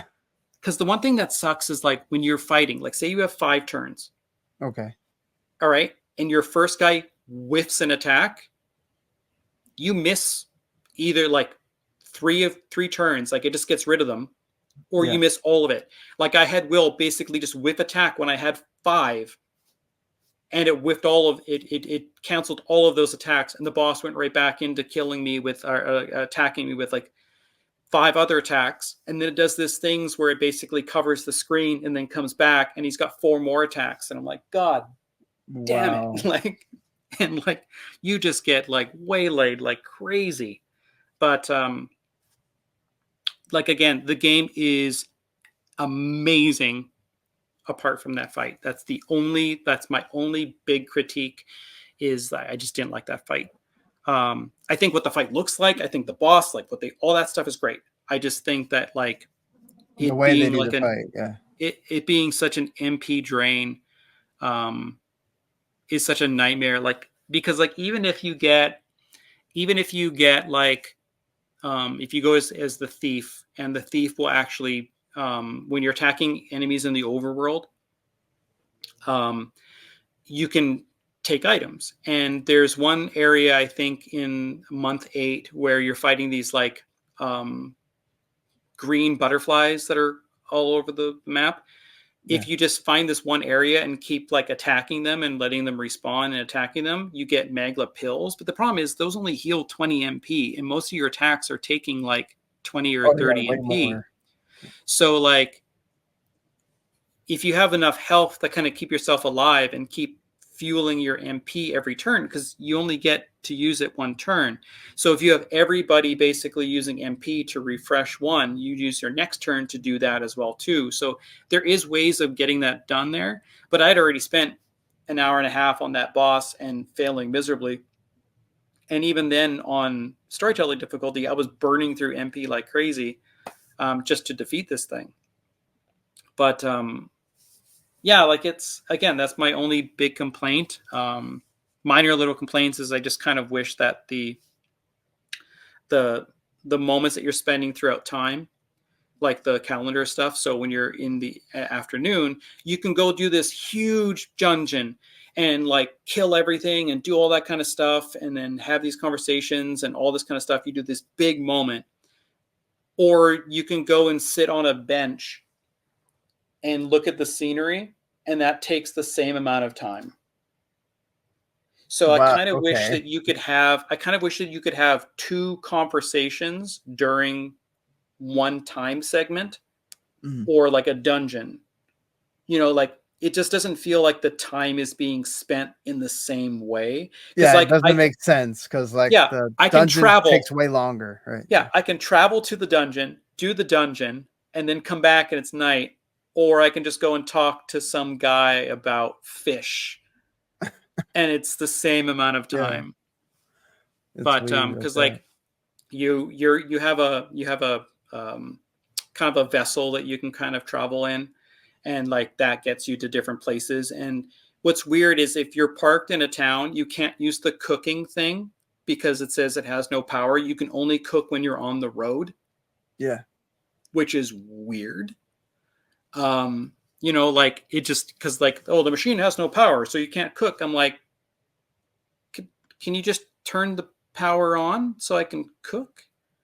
Like I just want to make a sandwich. I don't think I need to have power. Like it's the little weird things like that is sort of weird.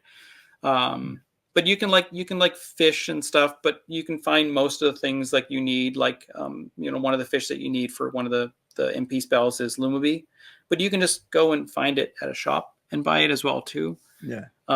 But eventually you get an ability that allows you to kind of like move around freely on the map a little bit more without spending too much time. Because before it'd be like, I need to go to this area, and this area will take 2 days because you'll have like 2 different camps and stuff, and you'll get there, and that's how that kind of works. So that eventually you get a little bit more freedom to kind of move around. But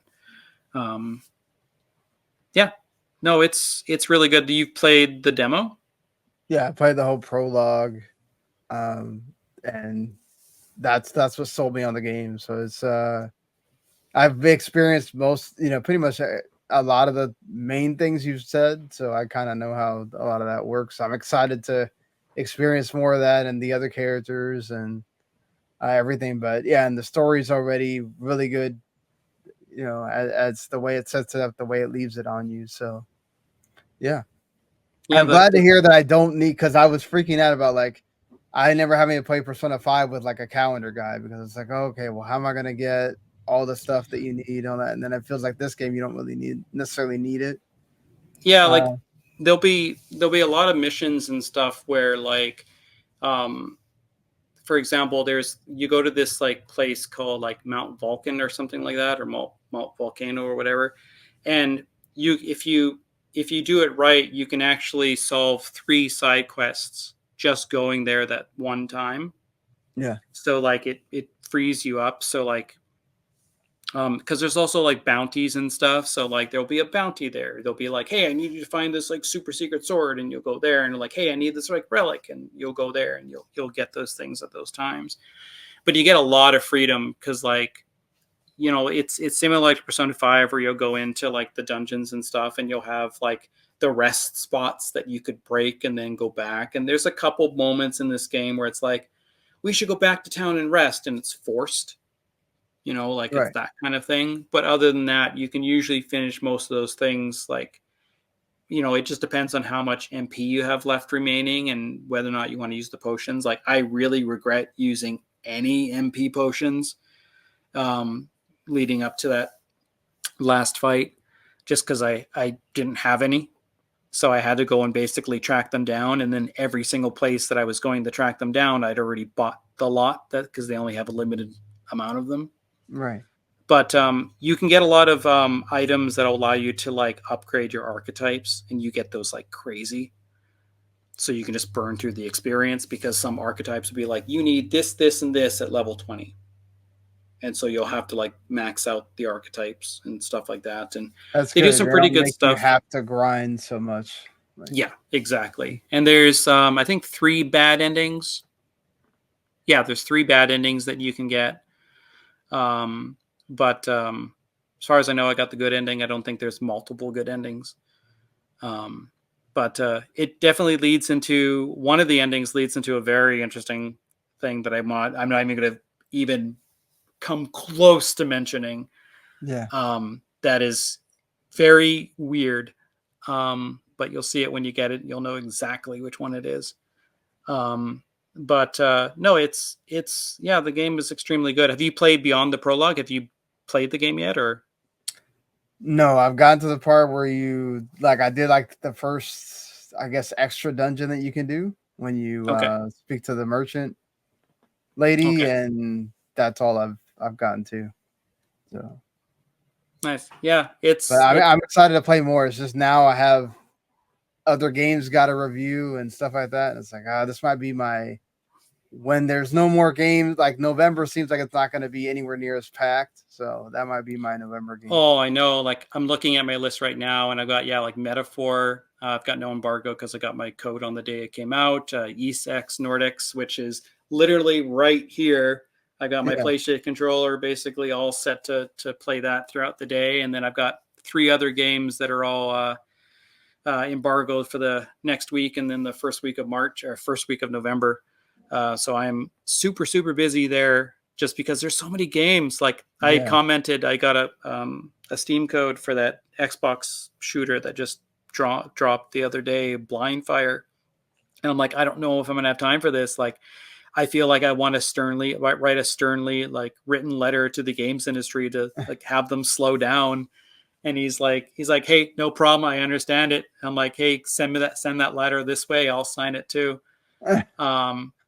Because yeah, like there's so many freaking games, and I mean, like, I wouldn't be a bit surprised if, I mean, I will be surprised if I get a Dragon Age code, but Right. if I get a Dragon Age code in the next couple of days, and I'm like, oh god damn it, no, I got to do another like 80-hour RPG. Yeah, no.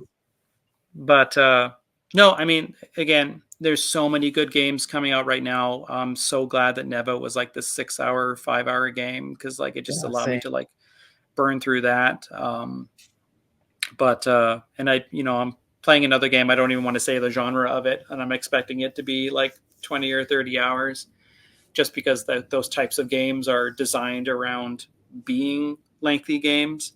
But that, and we'll be doing our first early access review.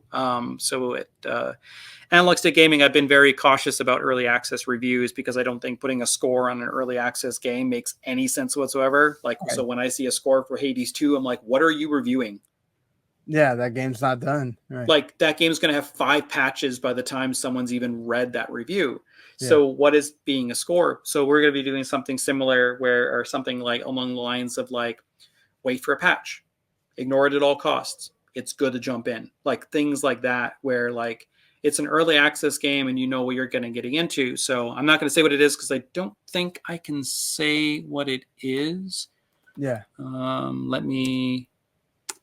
But I agree with you because there's so many levels of early access now. Like, stuff like Power World or Enshrouded comes out different, or Hades 2, it's in a much better state than some other games that are like, okay, this is way early access, and I don't think we need to be reviewing this, but I get what you're saying. That's good for letting because they're going to charge for it. It's going to let people know. Should you? Yeah, I can't mention what it is until tomorrow, and I don't know when this podcast is going up. But yeah, like I'll be reviewing it. It's a game that's been on PC for quite some time, and it's coming to console now. So I'll be reviewing the early access version of it on Xbox, and played it with a couple friends, and we've been having a lot of fun. But I'll be talking about that the next episode, in terms of like what it is. Yeah, so the last little things I'm just going to briefly touch on, just because we're pretty much running out of time here. The review for Hot Wheels Monster Truck Stunt Mayhem is up. One of 3 outlets that have it on OpenCritic right now. The game is kind of fun. I just wish the control was a lot tighter, and I wish there was more variety in the objectives. I think that this has the prospect of being like the Tony Hawk of Monster Truck games, just because like it is that thing where you're doing stunts and you're collecting things and stuff like that as you're doing those stunts, and you're fighting the bosses, which are these big elaborate Hot Wheels setups and stuff. So like you're going like around a loop on a snake and stuff like that. So it's pretty fun. I think it's priced too high though. It's a game mill game, so they try and milk it for all it's worth pretty much. But I think $50 or whatever, or $40 whatever, for a Hot Wheels game is just a little bit too much, especially since like it looks like crap on the Series S. I can tell you right now. I had some issues with my Series X, but I've seemed to fix them. So I tried it on the Series X, and it was a night and day difference. Wow. But there's that there, and that's pretty much it. The review is also up for Just Dance 2025, which was very interesting to review when I have a back injury. I let you tell you that for free. Sorry. Well, no, I've had chronic back pain for the last 9 years, but I had an injection because they finally figured out what it was, and they're like, we're going to target this exact area. And oh boy, did it not like that. So I am on so much medication right now. Oh, I'm sorry. But no, so playing Just Dance with a back injury was super fun. Yeah. And it was weird because like we got the game pre-release, and like half the songs weren't there, and they're like, yeah, the other half are going to be there when the game launches. Why? Okay, now we have a song patch. Okay, Yeah, that's like interesting. it's so weird because I load up Just Dance 2025. I'm like, I'm gonna dance to Espresso. Damn it, it wasn't there. It is now. That No, I mean, if you play Just Dance 2024 and you're looking for more songs, congratulations. That's all it right. is. And it's got some weird accessibility things where it's like, if you can't get up and dance, if you have the inability of actually dancing and you just want to sit, there's only 3 songs out of the 40 where you can actually sit. At least it's Like, there, I guess. I know, but it feels like such a like a wet paper bag of like Right. attempts. Like 3 songs out of 40. Like, I don't know. It's weird, and like that package, that the whole game is worth it if you are going to subscribe to Just Dance Plus, which is kind of like its big song library, because Yeah. like it had KDA pop stars on there. Like when I saw that, I freaked the fuck out because I'm like, that is like one of my absolute favorite songs, period. So like that was cool to see. And you actually got to select like all the different characters, that like the League of Legend characters that are actually there by name. Oh wow. Which was interesting because like when you pick Blackpink, I don't think it has like the actual names. I think it just has like the names of the coaches. But no, I mean, if you like Just Dance 2024, you are going to love Just Dance 2025. It's no different other than it's got a bunch of new songs. It's got like what is it, Basket Case by Green Day. It's got Training Season by Dua Lipa. Like it's got a lot of really good tracks and stuff like that. A lot of tracks that I have no idea, because I don't really listen to popular music Yeah. unless I get it through cultural osmosis, like Espresso, because apparently that's the biggest song in the world right now. Right. But no, but that's pretty much it for today's episode. That's pretty much it. So like, a lot of stuff with like Bloober Team and Silent Hill and Metaphor and Neva is absolutely fantastic. If you get a chance, like honestly, go buy that game. It's super cheap. You'll have a great 5 or 6 hours to basically kind of experience that game. And if you like that, go buy Grease. Like that's another absolutely fantastic game. And go support Metaphor. We need new IPs. And Definitely. that's pretty much it. But other than that, I have been Jeff Young for Analog Stick Gaming. This has been Sean Garmer for Video Games to the Max, and we will see you guys next time. Thanks for watching.